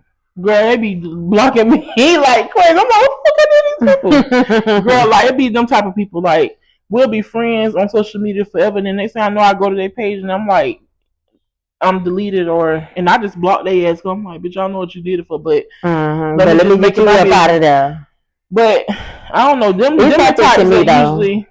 types that usually I have to really block after they delete me. They didn't. Okay, so with her per se, she called herself ghosting me, but every time I post, you're watching what I'm posting. What you posting? So I unfollowed her on Instagram. I deleted and blocked her on Facebook because why do you want to watch my life if you're no longer part of my life? Yeah. You know, you're not liking anything. You're not sending. Even when I had my daughter, so I went to jail. She didn't reach out then, and I said, okay, well maybe she'll reach out when I have my baby. I had my baby, never reached out. Like, damn, what did I do to you? Like, I did nothing to you for you to just be like, you know what? I ain't gonna talk to her no more when I was a good friend to you from the gate. That's weird to me. So for me, but them the ones that like to watch your page from the secret pages and crap. That's why, girl, when I went into professional mode, I just say, you know what? I don't ever care no more because it's like they gonna find a way no matter what. It is gonna find a way, especially when you're the friend that's what's how the word I can say. you're the interesting friend where you always have something going on, and they're the boring friend. Yeah, that's why I told like true. The one friend, I'm sure all the little drama that I done had, I'm pretty sure she done found herself. Like, I wonder what she got going. You know, and that's how I'm the friend where you always like, oh, I wonder what she got going on. And see, the friend that I left behind that I was almost friends with for 20 years, I say, and bitch, I'm the popping friend, bitch. So you gonna miss me before I miss you. I say you ain't gonna have shit going on because she like old men. And I was like, now you finna be friends with senior citizens after me. Because she like the old men. That's the whole situation is about behind that type of that type of situation. So I can't even. I don't even see me on the camera because you are in the way. Ooh, I'm so sorry, y'all, but Jesus. But yes, y'all. I'm gonna give you a pillow so you can kind of turn. Cause girl, oop, I'm about to drop my drink. And that way you're able to scoot in. But y'all see it's a lot on this topic, honey. Friendships got a lot going on. They be a lot, just like relationships, honestly. I think the pain is a little bit more severe for me when it comes to a friendship. And the pain is more for me when in a relationship, but I feel like I'm not emotional enough anymore. Even Dwayne be telling me, he like that. Oh, she on your headphone. Like, even Dwayne be telling me, like, he like, I don't show enough emotion, especially when we get into it. So, how do you deal with a friend who is jealous or toxic? Oh my God, I had a friend like that. For a long time, I took it because I was like, okay, she's just being childish. It's just childish. It started out with, oh my God, you bigger than me. It started getting ridiculous to one day we went to her aunt's. She had a little spot. And she was like, ain't she bigger than me? And her auntie was like, no, y'all about the same size. This girl pulled her pants down, pointed at her thighs and pointed at my thighs. It was that deep for her. It started being a thing. That's a competition. It's not that deep though for you to. First of all, why do you want to body shame me? Right. I'm not finna do that to you as my friend. Like, first of all, you don't know how me gaining weight could make me feel. Make you feel, exactly. So it was just more so of, I got kids. At the time I only had a kid. You don't have kids. You don't hear me saying, dang, I had a baby and you ain't had one. Because I don't know what your situation is. You get what I'm saying? I never even pondered on that. I never even tried to pry and see, hey, can you have kids? I never did that because I always felt like whatever you want to share, you're going to share. I don't pry. Right. So it was more so like, damn, why every time I turn around, you compare everything, even love life. Like, I ain't never been through that. You see how you going through that? I ain't never been through that. And it was like, okay, at some point it becomes, okay, this is becoming too much for me. Right. We're in competition and we friends. Right. I ain't competing with nobody. And I'm damn sure not finna do it with no friend. Right. So I cut her off. Like, I ain't got no bad blood. When I see her, hey, how you doing? But we ain't like that no more. And then somebody I used to wake up in the morning, she get ready for work, I'm getting ready for work, and we on the phone talking. Over with. Yeah, and it's sad. And like, I've had, I would say, toxic and jealous. Like, I had a friend where, like, I really feel like they looked up to me, but they didn't know how to explain it because they didn't know how to show it. It came off as jealous and toxic as hell, because it's like, how are you so, like, the way you show me things, like, and then when I put them in a spot about it, like, you really just rubbed me the wrong way. Like, I'm gonna give you an example. Like, one time I had a friend where me and my first baby daddy broke up. My daughter was 1, and he had made a baby on me, and so I left him. And that friend, I don't know, she it's almost like the way I took it was, she was expecting to see me fail as a parent. She was gloating. She was waiting to see me fail as a parent. She thought I wasn't going to be able to do it by myself. And when she saw that I was able to still take care of my child, it was more so like she was like, how you able to do that? And like, I took it as like, see, don't it make you sound like you have like an envy because I'm able to do it? So, but the way she explained it was like, I look up to you. Like, that inspired me. I come off wrong the way I say things sometimes. I'm sorry. So, I let it slide. Like, okay, but it was like, see, that's different because they didn't know how to deliver the message that they were actually trying to send. In my situation, it was clearly obvious. Like, you're comparing everything. right. You comparing everything. And at what point, if there is consistent comparison, that means that in your mind, we are in competition. But see, And that's not the only thing that ran me up to that, because it was more stuff. So that's what made me take it the way I took it. But they explained it differently. But I felt like there was a copper plea. Like, no, it ain't like that. I feel like there was copper in the plea. Like, no, it ain't like that. But I took it the way I took it because that's the way it was brought. So it was one of those situations that I just told you where when you catch people in a bullshit, they like to say, there was a misunderstanding. Exactly. You remember, like I was telling you earlier when we was talking in the kitchen while I was cooking about the individual, how things happen when I'm not around, and the friend will tell me stuff. It's that same situation. So it made me, all that adds up, and it makes me like, damn, like, this is what it is. That's what I had to accept. And now in time, like as time went by, after I put them in their tracks, things changed. So it's not like that with us anymore. But I see it with other friendships, with their other friendships, because that's just in them. Like I said in the beginning, they could be so sweet, the sweetest person in the world. But what's in you is in you. Yeah, and that's true. It's in you. Oh, this one is. How do you navigate a friendship breakup when you have mutual friends? So for me, if we are no longer friends and we have mutual friends, I am one of those people that I would tell the mutual friends, hey, don't bring that person back to me. Don't bring that business back to me, whether it's good, bad, or indifferent. Don't bring it back to me. I don't want you to come back and gossip, because that's essentially what that is. Even if you bring in something good to me, you're still gossiping about that person. And me and that person not seeing eye to eye. You know that we not dealing with each other. So don't bring me anything back. You have to set boundaries. But if they try to bring you something back, do you feel like they probably doing it about you too?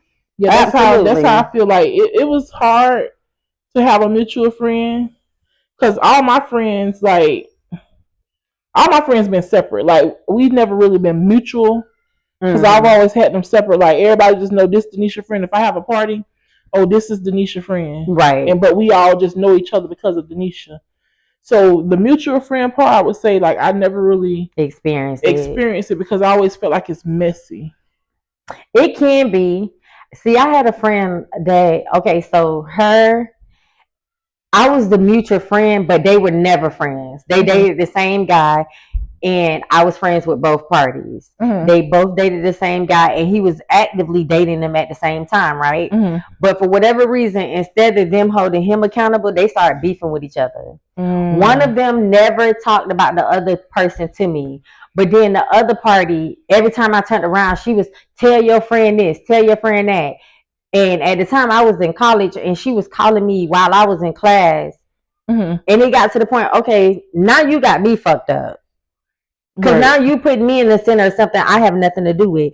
And you interrupting what I got going on. You calling me while I'm in class to deliver a message for you. Right. I already told you I don't want no parts in that. That's between y'all.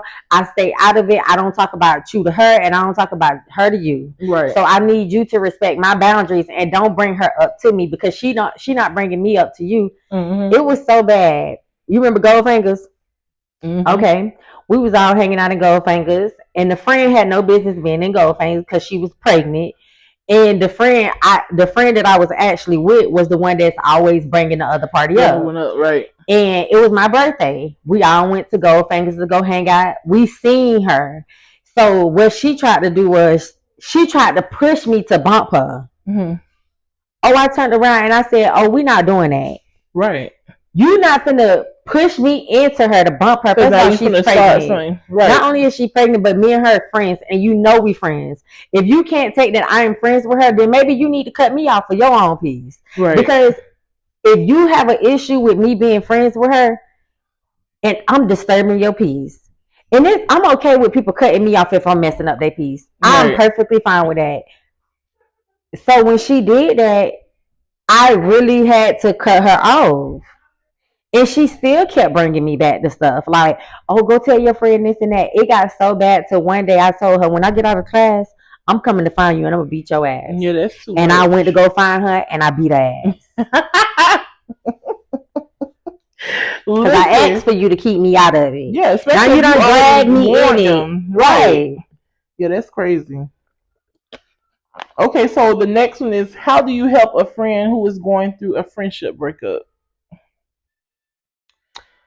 I would just be support, you know. I can only tell them what I would do in the situation and allow them to handle it on their own. Because at the end of the day, you only know what they tell you about their friend. You don't know the full friendship, no matter how much they talk to you about it. So I pretty much just let friends handle their own friends. I don't, me personally, when it comes down to like people who going through it with their friends and they having a friendship breakup, I don't like to get involved because it's a sticky situation. You can stick your neck out there for somebody and defend them, and then they go back and be friends with that same person that they just said dog them out, or whatever the case may be. So I've learned to, if it don't have nothing to do with me, what they used to say in school, if it don't apply, let it fly. You got to. Right. Because if you get yourself consumed in it, then it'll become your situation. And guess what? And they might both turn on you because now they feel like, you feel me? Like, And that it's so funny. That happened. It wasn't, okay, so the friend who did what she did to me and me and her are now friends. Like, we was able to have a conversation. She was able to hold herself accountable. She had a cousin. It was like her cousin was going hard for her, like, saying that I was her op. It was just crazy. And we're not ops. She just don't deal with me, and I don't deal with her for what she did. So she just kept saying that I was her op, and basically acting as if me and her had some type of beef. We didn't have any beef. I had no problem with her. I know that that's your people. That ain't got nothing to do with me. I don't know you. I'm a can of paint. Stay in your lane. I'm gonna stay in mine. So when me and the girl ended up getting cool, she just kept talking, and I had to humble her and tell her, listen, I told the girl, I said, stop me when I'm wrong. If something were to happen between me and this person, you gonna take my side before you take her side. Because they had thought that that 4 years of gap that me and her wasn't talking was long enough for somebody to erase all the 15 years that was prior to that. You can't erase that. You just can't. I've been friends with this girl since the 7th grade. I'm 34. You do the math. You somebody that she just met. She just found out that you her cousin. And I ain't negating that y'all done built a bond over the course of the couple years or whatever. But it's still more so of you stepping your foot in her shit, not knowing the situation, not knowing that if something happened, we had our falling out. Yeah, she did what she did. But if something happened to me, exactly, she gonna have more loyalty to me. And when I said that, the girl was so hurt. She called her after that, and she was like, "I can't believe you let her say that." But it was more so. But it is what it is. I said the truth. I didn't lie. I didn't lie. So when that took place, it was like everybody tried to use, oh, you think you know her, to her. They was like going to her, oh, you just believe anything that Zipporah say. You just believe her. You act like you know her. Y'all wasn't friends for 4 years. But it's like, that doesn't negate the fact that she knew me for 15 years prior to that. Right. It doesn't negate that she knew me before that. We just had a break or a pause on the friendship. She had to grow. I had to grow, in order for us to be okay to be back in a good space. Right. That took time. And I just feel like you can't erase history. And I'm not saying that it's okay to use history as a pawn or, hey, we got history, so I can do whatever I want to do because I don't believe in that. treat me accordingly, and I'm gonna treat you accordingly. And that's no matter if we got history or not. Yeah. And I just felt like people was just trying to put it in her head, like, oh, you think you know her? Y'all ain't been friends for 4 years. Y'all fell out. Mm-hmm. They was banking on that. They was banking on the fact that me and her would never have a conversation. Right. And that's what they be looking for. And the crazy part is when you prove somebody wrong, they always got something. They have something to say. They always, and let me tell you, what's a saying I recently heard? The truth heals. Oh, always. They say the truth hurts, but the truth also heals. And that's exactly why me and her, when we had our conversation, it was a tough conversation. I mean, we may have sat on the phone for hours. We stayed on the phone all night crying to each other. I felt like we was all in middle school again when we would get into little catty arguments and be on the phone all night crying to each other, telling each other, oh, I'm sorry I didn't give you my pencil, or little stupid shit. But now we're adults and we're back in that same little girl space of, dang, I hurt you, I'm so sorry. We cried about it. She apologized. I apologized to her because even though I didn't do anything intentionally to hurt her, that doesn't mean I didn't hurt her. Right. That doesn't mean I didn't hurt her, because maybe she felt like even though she did me wrong, I didn't reach out to her. And then again, other people was putting other things in her head about me that wasn't true, which she later found out it wasn't true. Right. So, yeah, and it's like, I don't know.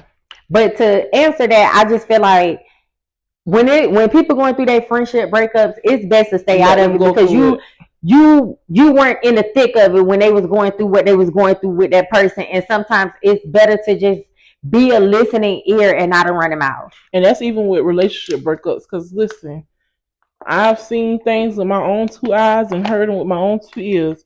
And when you try to tell a friend about their partner, especially if you seen it and it came to you, honey, they will tell their partner who told, and they'll let their partner manipulate them into telling them who told them. Didn't we just talk about that earlier with my friend? And then they'll be mad with you. Then them and they man will be mad with you because you told it. Yeah, of course. So it's like, and I told him, like, I can see your man walking into a funeral holding hands with the next bitch, and guess what? I ain't gonna tell you all. Yeah.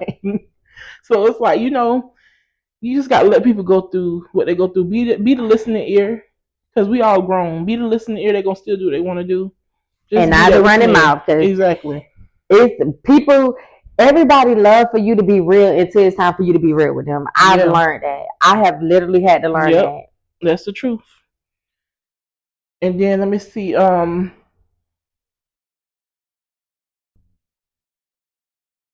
how do you know? You are a bad co-host. She on all this fluff. This fluff will put you out, ain't it? This fluff will make you sleep. Okay, so how do you know if a friendship is truly over or if it's a chance for reconciliation? For me, it has to be mutual. It'll be a mutual feeling. Not for me. No, it has to be mutual for me to reconcile. Like, to reconcile, yeah. But for it to be over, it doesn't have to be necessarily mutual for me. Oh, no. It has to be, what makes me feel like it's over is when there is no accountability. When you don't have any type of accountability, then that's why I have a problem. And then I had to learn with the one friend that I was friends with and we fell out for 4 years. I used to question God, like, because it was a situation where I was basically lied on. Not basically, I was lied on. And I carried that because I knew that I was telling the truth. I knew that I told no lies, but I was looked at as this liar. At least that's the story that was tried to be sold. And when the situation took place, I was like, well, damn, that person get to move on. And then it was like the person that they lied for, they had became friends. It was weird. And I'm like, damn, they get to move on, make new friends. And here I am hurting behind this friendship because you lied on me. And I remember seeing this video and it was like, vengeance is not yours, it's the Lord's. Right. And I had to really believe that. I had to believe that I didn't want it to be where she got karma. I wanted it to be where God dealt with her, meaning to change her heart, to change how she dealt with things and how she dealt with people. So it was just one of those things that I didn't think, because it had been so long, it had been 4 years, I didn't ever think that it would be a conversation. I think that I was kind of like over it because so much time had done passed by. But I had to tell myself that I don't get to tell people when to hold themselves accountable. Right. But I do get to say, your time is up. Right. Yep. Time is up. Yep, that's true. And it's like, I don't know. And see, I'm so like, whenever a friendship ends, I don't even think about the how you say it? How you say reconciliation? Oh Lord, I done messed it up. Look, I don't even think about it. Like, I just be cutthroat. Like, I'll just be like thinking about the ending of it. Like, I'm done. I just be so aggravated. Be like that. I be like, I'm done. Like, I be watching, girl. When I tell you I be so done, I just be like, ugh. See, I can't be like that. I just feel like maybe it's an attachment thing. Maybe it's because once I give you my heart, you got it forever. Right. So once I give that to you, that's what it is. That's what it is. Now it says, what if you are the one who wants to end the friendship? I just end it. It's like, I'll tell you how I feel. Now I'm not gonna end it without you knowing. I'm gonna end it by telling you how I feel, and I'm gonna show it. You're gonna know it. I'm gonna definitely show it. And it has to be with cause. Like, it has to have something has to have happened in order for me to end the friendship. I'm not gonna end the friendship for nothing. Like, and you're gonna know what you did, how you did it, how that made me feel. We're gonna talk and about that's just what it is. I'm not gonna leave you in limbo. Like, damn, is she my friend? Like, is she going through something right now? She just don't want to talk, because sometimes people can cut you off and you don't even know they cut you off. Yeah. I don't do that. I feel like I'm really big at communication, and sometimes I can be like one of those people that overly communicate. But I have had a situation where, not necessarily ghost the person, but every time she was going through something, she could pick up the phone and call me. I can sit on the phone with her, pray with her, pray her out of her depression. I'm talking about every time she called me, I was available. Every time I would bring up what I was going through, all of a sudden she got to go. She got to get off the phone. Okay, so now you're, after so many times of you doing that and showing me you only calling me because you in a dark place. Right. How you know I got the light to get you through your tunnel? Through your tunnel, exactly. So what I had to do was I had to put myself in a situation where, okay, I'm going through something right now. I'm in darkness. I don't even need your light. I need you to go over there. Because darkness and darkness cannot bring light. Yeah, it can cause confusion. So I know she had to feel what she had did, because she started blowing me up, calling me, hit me up on Facebook. Hey, I've been trying to call you. Hey, I'm calling, but I'm not getting an answer. Did you block me? No, I didn't block you. I just stopped responding because I started realizing I was pouring into your cup. And by the time I was done, I ain't have nothing. Can't do it. That's where I think that I am drawing a line with people. Like, if it's not a mutual thing where I'm pointing to you, you pointing to me, listen, baby, you got to go. It's too much, yeah. Gotta go. And it's understandable. We still on yellow mics. Okay, how do you deal with the lingering emotions and feelings of sadness or anger after a friendship breakup? Me, when other friends bring up the friends I'm not friends with anymore, I just like, I don't want to talk about that bitch. I don't want to talk about that. I'm like, I don't want to even bring up, like, but there's certain things that happens in your life where you have to bring them up because that's a part of your story, Like right now, we have to bring them up. Yeah, right. You got to come up. Yeah, so you have to bring them up. So I would say that in my situations, I have no anger. I have no I don't want to beat your ass. None of that. It's just like, I can never. So I had a friend, right? She did some really fucked up shit. I'm talking about, she talked about my precious daughter here. I mean, it was just a lot. I'm one of those people that I would violate anybody, but people that I love, like if I love you, I can't beat your ass. You ain't gonna do it. Can't do it. And you know and when I get to that point, that's when I know I'm done. Because the friend I had to let go, I can't do it though. I almost fought her. And if she wasn't pregnant, God knew what to do. He knew to have her pregnant at that time. Because if she wasn't pregnant, I would have been fighting her. And even if I have to almost put my hands on you, I know I can't be friends with you no more. Because if I had it shouldn't get to that point. Right. It shouldn't ever get to that point. So I knew it was done. When she did that, everybody was telling me, oh, see, normally I would tell you to calm down and not to be on that type of time, but you need to drag her. And I was on some shit like, I don't want to touch her. I don't want no parts of her.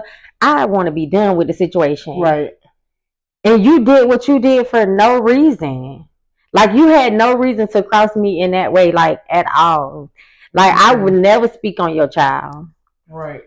So for you to speak on mine, it was like, okay, now we violating. So what I'm going to do is, I tried to have a conversation with her. She denied everything that the people said that she said. And see, my thing is, it's one thing when one person say you said it, but when multiple people tell me that you said it, you know what's everybody up. Ain't lying on you. You know what's up. Everybody not lying on you. So when she didn't hold herself accountable and she kept saying, oh, I didn't say that. That's not what I would say. It got so bad that one of the people recorded the conversation. And during the conversation, I was every bitch in the book. And never had that energy for me over the phone. Never to even breathe that way in person. So why you got that energy when you talking to somebody else about it? Because they know not to play with you. They be intimidated. They be intimidated. It's why the demeanor. Would you do that thing? Right. But that's how they do, honey. But you know, my demeanor is so strong. Like when I tell you in high school, like people always felt like I was mean because how I handled myself. I was outspoken. That's just I never thought you was mean though. Girl, people always thought I was mean. That's why I never thought you was mean. Like in school, I never thought you was mean. I always thought that you was like quiet. I never really seen you getting into trouble. Hell, I was so damn bad I could barely stay in school long enough to get to know any damn body. Right. So I never thought you was mean, but you know, this is my thing, because everybody thought I was mean too. And I can say I do have a mean streak. I know that about myself. Like, but it ain't until somebody do something to get you. You gotta do something. You have to do something in order for me to get me there. Yeah. So if you never crossed me and we never had to, and I think when they see people who get me there, how I snap or how I react, I think they feel like they have a problem with me because they see how I am. Yes. So they see how you are with other people when people cross you. But no, that's not who I am. I'm not to that point until somebody bring it out of me. So don't try to judge me off of, because I was even friends with the nerds in high school and stuff. Like, them people loved me. The Spanish students. I used to go in there speaking Spanish with them. Like, so stop trying. Everybody labeled me a bully. Oh, I would label that too. Because a bully is somebody that's gonna have your ass perked up in the corner. Bullying you. I was labeled a bully too. And what was so crazy, I was never a bully, but I was no bullshitter. Like you couldn't bully people that was around, even a complete stranger. That's how I became friends with the person that I've been friends with since 7th grade, because she was being bullied and I wasn't going for that. I didn't know her from a can of paint, never had crossed paths with her. We didn't go to elementary together. We didn't live in the same neighborhood as each other. None of that. I just saw that what was happening to her was wrong. And for whatever reason, I took her under my wing. And we the same age. We're a couple months apart. But how it's always been, she always been my little baby, and I always been her big sister, her protector. And I always been like that.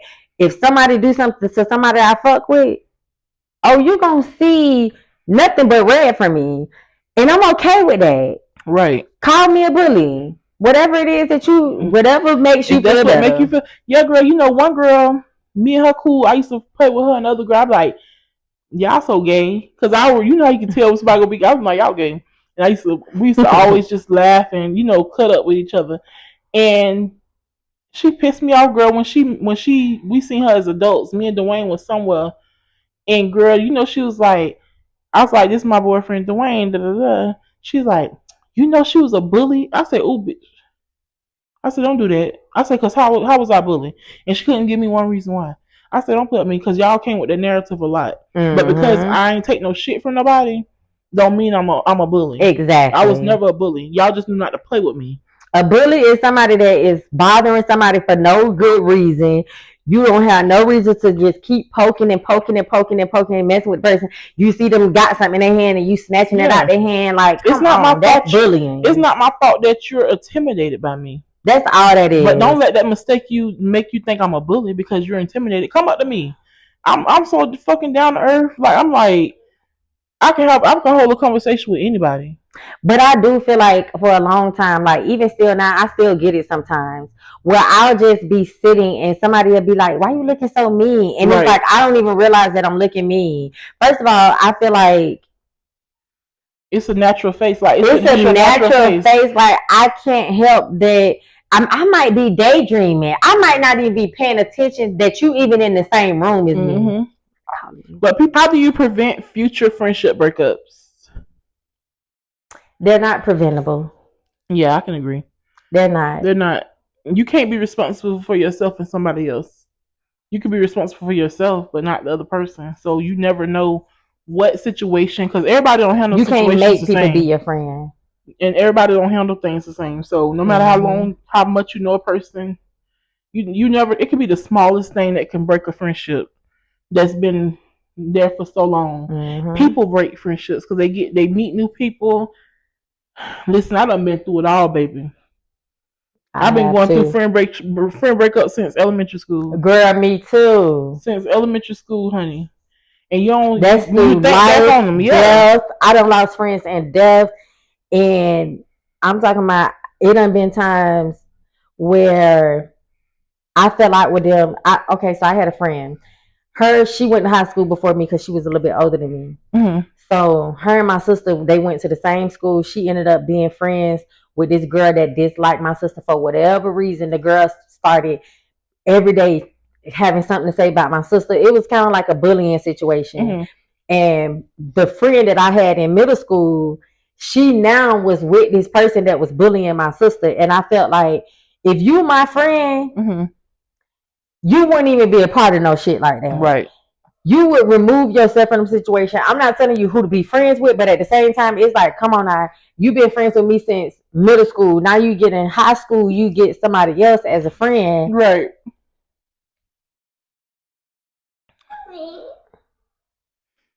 Interruption again, y'all. Oh, Melody is funny. I'm so sorry. This is ghetto, but this is my life. Y'all, like I tell y'all, one thing on my podcast, I let people remind them of, we are mothers. So that's all that need to be said. We are mothers. That's all that need to be said. But me and her had fell out, and it was so crazy that the last time I talked to her, I was on the phone with her cousin, and me and her cousins was also friends. And she was in the background, and she was like, "Tell Zipporah I still love her." And I never forget, I said, "Tell her fuck her, and I don't fuck with her." Those were my last words to her. It's funny now. I can even sit here and hear you laugh about it. That shit had me sick. Girl. My sister, I went to a program. My sister had to be the one to tell me that she died. She died in a car accident. And God made it to where my sister, the reason why I fell out with her was about my sister. She ended up dying. Wow. She ended up dying in a car accident. And God made it to where my sister had to deliver that news to me. And that shit had me sick. When I say I was sick, because I always thought there's always tomorrow. But there's not always a tomorrow. So now I feel like I either have to be content with never speaking to a motherfucker again, or making it right. Right. Because there's not always a tomorrow. Sometimes tomorrow don't come for some people. Right. So when that happened, I was sick. I'm talking about I was brushing my teeth sick. Right. Like crying, throwing up. It was bad. Right. Do you all sleep, Kyle? Okay, find him. See if he in clear room. But it had me sick. I was sick because I felt like I didn't get to make okay with her. You know, like it was something, but it was like, come on now. But even do you think it was meant? Do you think it was meant for you to make okay? Do you think like? I don't know, because even the girl who was bullying my sister right now today, her and my sister okay, and I'm okay with her. You okay with her? I'm okay with it. At first, I was like, I could never talk to her again because she the reason why I stopped talking to my friend, and then my friend ended up dying. But then I had to hold myself accountable. I'm the reason why we fell out. I didn't want to talk to her because what I felt like she was allowing to. It was like, you know, she wasn't being the bully, but she was right there laughing, boosting the fight up. My sister ended up getting into a fight with this girl. The girl ended up busting a blood vessel in my sister's eye. My sister, in no shape, way, or form, is scary, but my sister ain't me. I'm gonna get on your ass. And when I get on your ass, you better pray to God somebody can get me off of it. Right. So when that happened to my sister, I was angry. I went to go looking for the girl because I wanted her ass. I wanted her ass. I wanted her ass. But my friend was present, boosting the fight up, and she didn't beat my sister up or anything. She just kicked my sister in the eye with a high heel, and she bust a blood vessel in my sister's eye. So for that, it was like, what if you had killed my sister? You know what I'm saying? And y'all playing games, and my friend was there while that took place, never taking into account. See, when I love you, if I see your people in danger or anything happening with your people, I'm gonna intervene. Right. Nah, this ain't right. We ain't finna do that. Right. Yeah, it's crazy. Like, I don't know. These friendships be something serious. I can tell you that. Yes, they do. And I done been through a lot of friendships. I mean, I feel like we all have. I think that's what helped mold us into who we are today. Absolutely. It really does. Like, I don't regret no friendship gained or lost. Me either. I don't regret none of it. And if I loved you, I'ma always love you. Even if I don't get back from it. Yeah, if I cut you off and we not cool to this day, I know I was a great friend to you. Absolutely. That's what keeps me content, because I know I did my part. I am very content with that. I know I did my part. If I did nothing else right in this world, I know I'm a good mother. Right. I'm a good sibling, and I'm a good friend. Right. I try to do right by people. I'm not perfect. Everybody got their flaws. But just to be right out nasty, I'll debate with you in a heartbeat. I'll go back and forth with you. But if you need me, I'm going to be there for you. Right. And I just be looking for that in other people. And I think that that's like one of those things that I really struggle with. Looking for me in other people. Yeah. That's hard. Yeah. Especially when you love hard in your friendships and things. And it's like, that's what you look for. You look for people to, to have that same loyalty, that same respect, that same bond. And you just learn people. Everybody didn't grow up together. Everybody wasn't born together. So it's like, it just sucks when you just find out some things the hard way, and you do have some friends that's just as loyal to you as as you are to them. It just depends on the situation and what's dealt to you. I haven't found one. I haven't found one that has not done some bullshit to me, and I forgive them, and I can still be cordial with them. I rebuild friendships, do all of that, but I haven't found one friend that hasn't done something as to why we fell out. It was never, oh, Zipporah did XYZ to me. It was never, oh, Zipporah didn't show up for me. It was never, oh, Zipporah was talking about behind my back to XYZ. No, it was always you motherfuckers. And that's weird. I done fell out with all my friends. It was never my fault. And I ain't saying that to be cocky or nothing, but they can tell you. They know if they want to be honest. If they're going to be honest, well, they know they better be honest, especially if they still in my circle. Because I've never, no, we not even going to do that. That's for another conversation. That's definitely for another topic. And we got one more question to end this topic with friendship breakups. This last question is, how do you find new friends after a friendship breakup? I don't really go looking for them. I don't look They for find them. me. It finds me, honestly. Like, it happens naturally. It does, but like I said, I had somebody that I met after a friendship breakup. Right. And when I met her, she was like, why you so standoffish? I like you. You cool. Mm-hmm. And I was like, honey, stay away from me. So you don't think you like open to like friendships, or you think like you're just like kind of like, if it happens, it happens? Or I'm learning to be open. I'm learning now to be open. I have to have friends where I'm at in my life right now. To be real honest with you, I have to have friends that are like-minded. Mm-hmm. Meaning, you're not just my friend that called me for the gossip. Right. You're not just my friend that called me when you're going through something and you just need somebody to help you get through what you're going through. Mm-hmm. No, I need friends that, hey, you going through something? Let me send you a Bible scripture. Mm-hmm. Hey, you going through something? I'm going to send you the link for my church. You want to join me in Bible study? Because that's where I'm at right now. Let's pray together. Let's pray together. It has to be that, because that's the journey that I'm on. Right. Yeah. So I need friends that are like-minded, that can hold me accountable. Hey, you said you was going to do X, Y, Z. I need you to be doing that. Right. And that's what I can respect that, because I'm a hard person to, like, when it comes to my friends, they kind of like, they be like, jump, like, you know, you trying to jump rope and you scared the rope won't hit you. Mm-hmm. Like, when it comes to my friends giving me advice, because I can give advice so blunt and open, like, it just let them know.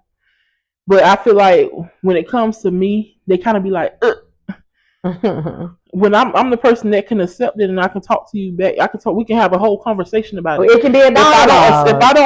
If I don't accept what you're saying, I'm gonna let you know, and then we can just keep talking about it, you know, and come to a common ground. But a lot of them, it's like they be kind of like to do that with me. But I respect it, because let's talk about it and let's see how we can come to a common ground for me to understand, you know, what we're trying to get to. Mm-hmm. And so it's like, I'm very open to friendships. Like, when I first moved to Georgia, you know how many people live here that's from Palm Beach? That's why I'm more open, because now I'm in a different environment. You're right. I don't really have too many people, you know, that I know here. No, right. But you know what's so crazy? I talk to people on TikTok, literally, damn near every day, more than I talk to my own family, my own, like, real life people. They have become my people. Like, I found friendships in those people. Right, in those people. And whether they're younger than me, older than me, I found a new set of people. Like, okay, you know what?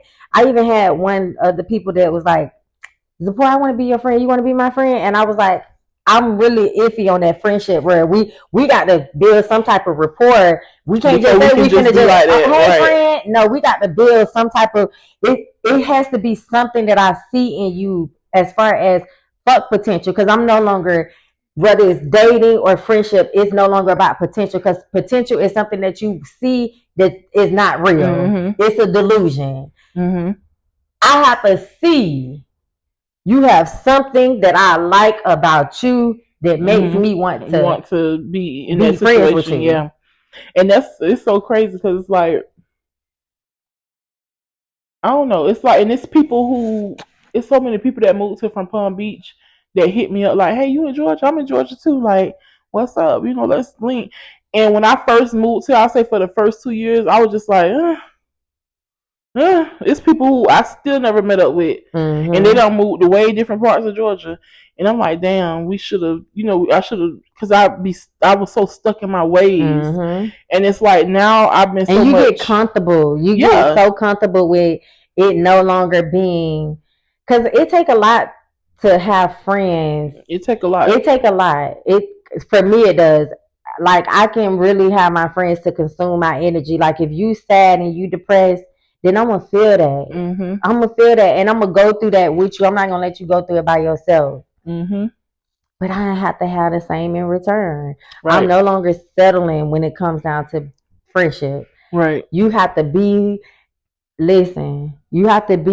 I'm not looking for you to be a mirror of me. Because there are no two people that's on it. We might have things in common, but there is no mirror of me. There's no mirror of you. Right. You know, you are who you are. There might be things that you do that I don't like. I might do things that you don't like. But we should be able to balance each other. We should be able to balance each other. We should really be able to balance each other. Like, I got this one friend. Now, one of my friends, girl, we go neck. When I tell you, if it's a situation where we going through something and we want to talk about it, I'm gonna be that friend. You gonna have all my other friends that be like touching and agreeing with you. Mm-hmm. Yeah. I am not that friend. I am not a yes friend. I am not a yes friend. I am not, and I'm the friend that's gonna hit your ass with the nitty gritty, and we gonna cry about it, talk about it, whatever you want to do. But we gonna talk about it. But see, that's when it becomes. So I've always, with friends like that, right? Mm-hmm. I have always been deemed the judgmental friend. Because I'm going to tell you what everybody else is thinking, but too scared to say it. To tell you, right. Because they don't want to hurt your feelings. But like I said, the truth heals. So why would I not give you the truth? That's why I respect my friends to tell. How you say it? I expect. Girl, I'm trying to think. That's why I drink, y'all. She's still over there sipping. Y'all see, I put my shit down and I'm drinking my water. Well, she ain't put it down. It was by force. It was by force, baby. You know. But listen, y'all. When I make it home, I'm gonna show call you on FaceTime. Let's take a shot, girl, because I'm home now and I ain't gotta worry about nothing. Yes. But no, y'all, like, I don't know. It's a lot. It's friendships are a lot, and sometimes I have to, like, I need a day. Like, even talking on the phone, sometimes I just need a day to myself. Like, outside of dealing with kids, you know, we're adults now, and everybody don't understand that. Everybody don't get it. Listen, life be lifing. Life be lifing. Just like I told you, I needed this. Just the other day, I was having a hard time. I'm telling you, I was like, you know what? I don't think I'm gonna do this because I'm already going through my own funk, and I'm one of those people that I don't like to rub that off on people. But even down, I'm telling you, God is so intentional with the things that He do and the people that He align with me. I told you what happened with the lady, right?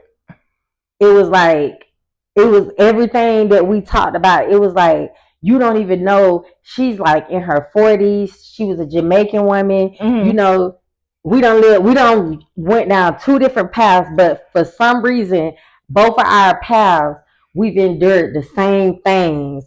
And it's like, it was ordained for us to even cross paths to meet one another. That's like meeting at an intersection. You can have all these roads. You got one road that may curve and turn. You may have one road that may come from a cul-de-sac. You may have one road that comes from I-95, I-75. But guess what? When you make it to that intersection, we all have to. It's something in common. Yep. It's something you meet, something in common, and you know you can find that in so many people. You just have to be open to it. Yeah. When you open to things, you know. And I was you meet the right people. I know this might be weird, but do you want to take my phone number down? And she was like, you know, I was thinking to ask you that, but I ain't know if it would be professional of me or not. But yes, I would love to take your number down. She lived like 10 minutes down the road from me. See?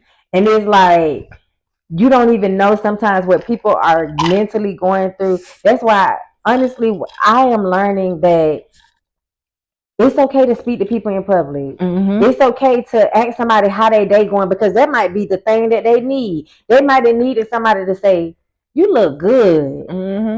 Put a smile on. You are so beautiful. I hope you have a better day. Every time I get off the phone with my customers at work, no matter what kind of day I'm having, I always say, you have a blessed evening. Every day. And my clients would never know what I could be just went through hell and high water. And them people wouldn't know it. I make their day. When I tell you, me making somebody else's day makes my day better. Because I can be going through hell and have attitude through my ass.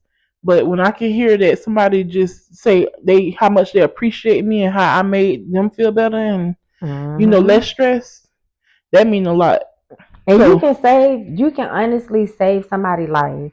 Right. Somebody could have had the thoughts of going home to commit suicide because life is just lifing. And you just take that moment to just have a conversation with them and say encouraging things, you never know what that can do for somebody. Right. Because I didn't have that happen to me where I was in such a funk. I mean, I wasn't going nowhere. Mm-hmm.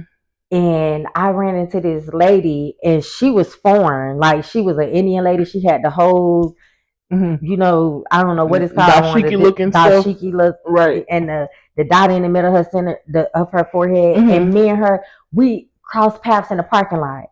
Me and that lady must have stood there for an hour talking. And it was like, I was like, you know what? Because I was having suicidal thoughts. I was really going through it. I really was going through it.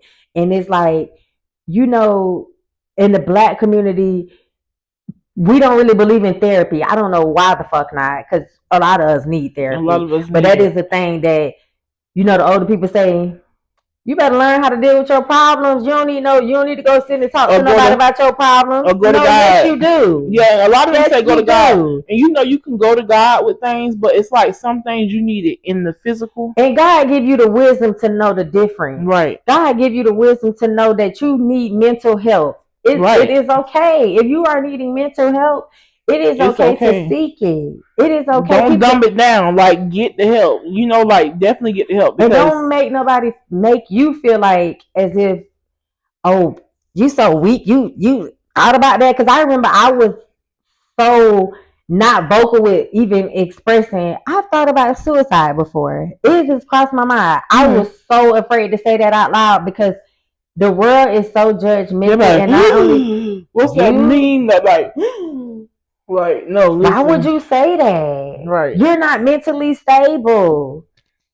That's what I'm saying. I'm not mentally stable. I'm going through it. So these are why I'm having the thoughts that I'm having. But it's okay. But just being kind to people would take. Listen, a long way. I'm open. Yes, I am definitely open. Like people who hit me up saying they moving to Georgia, I answer my phone. I respond.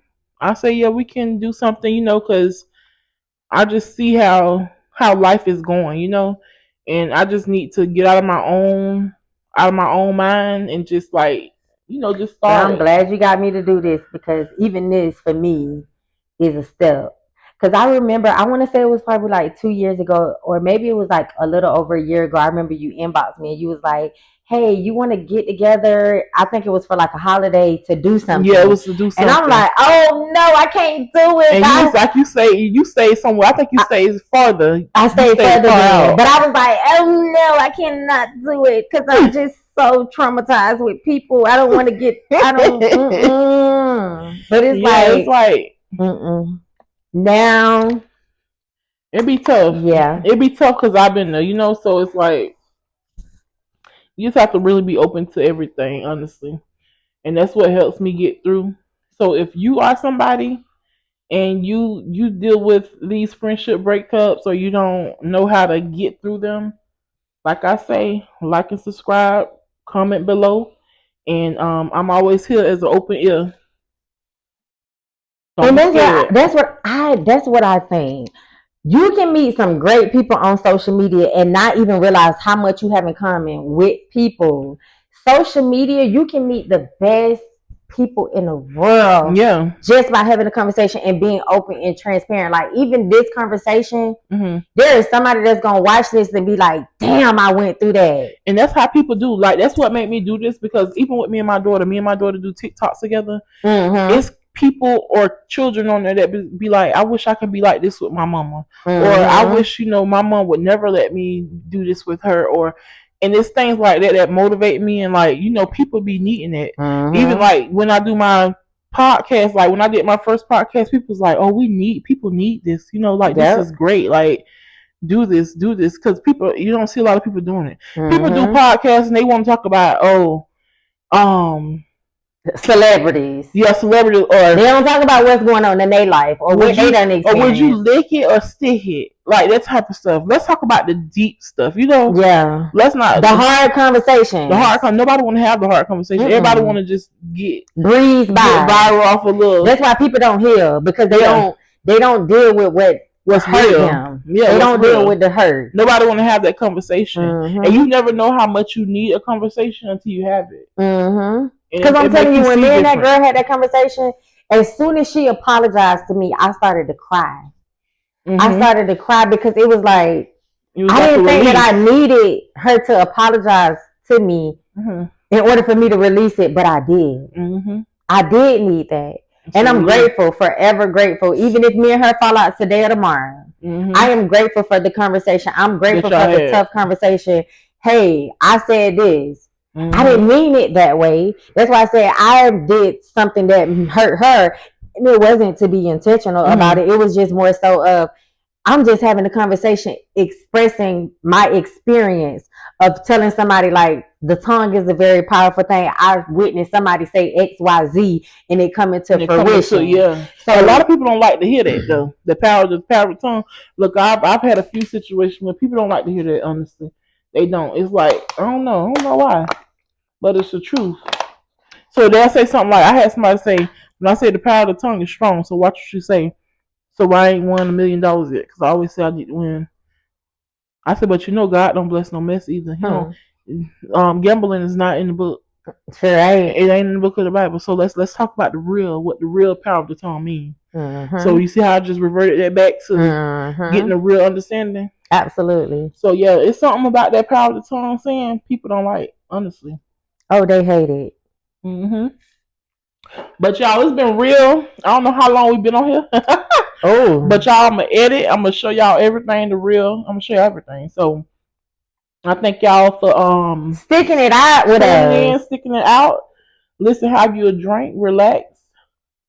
Do what you need to do. If this made you realize you got a friend you need to cut them off.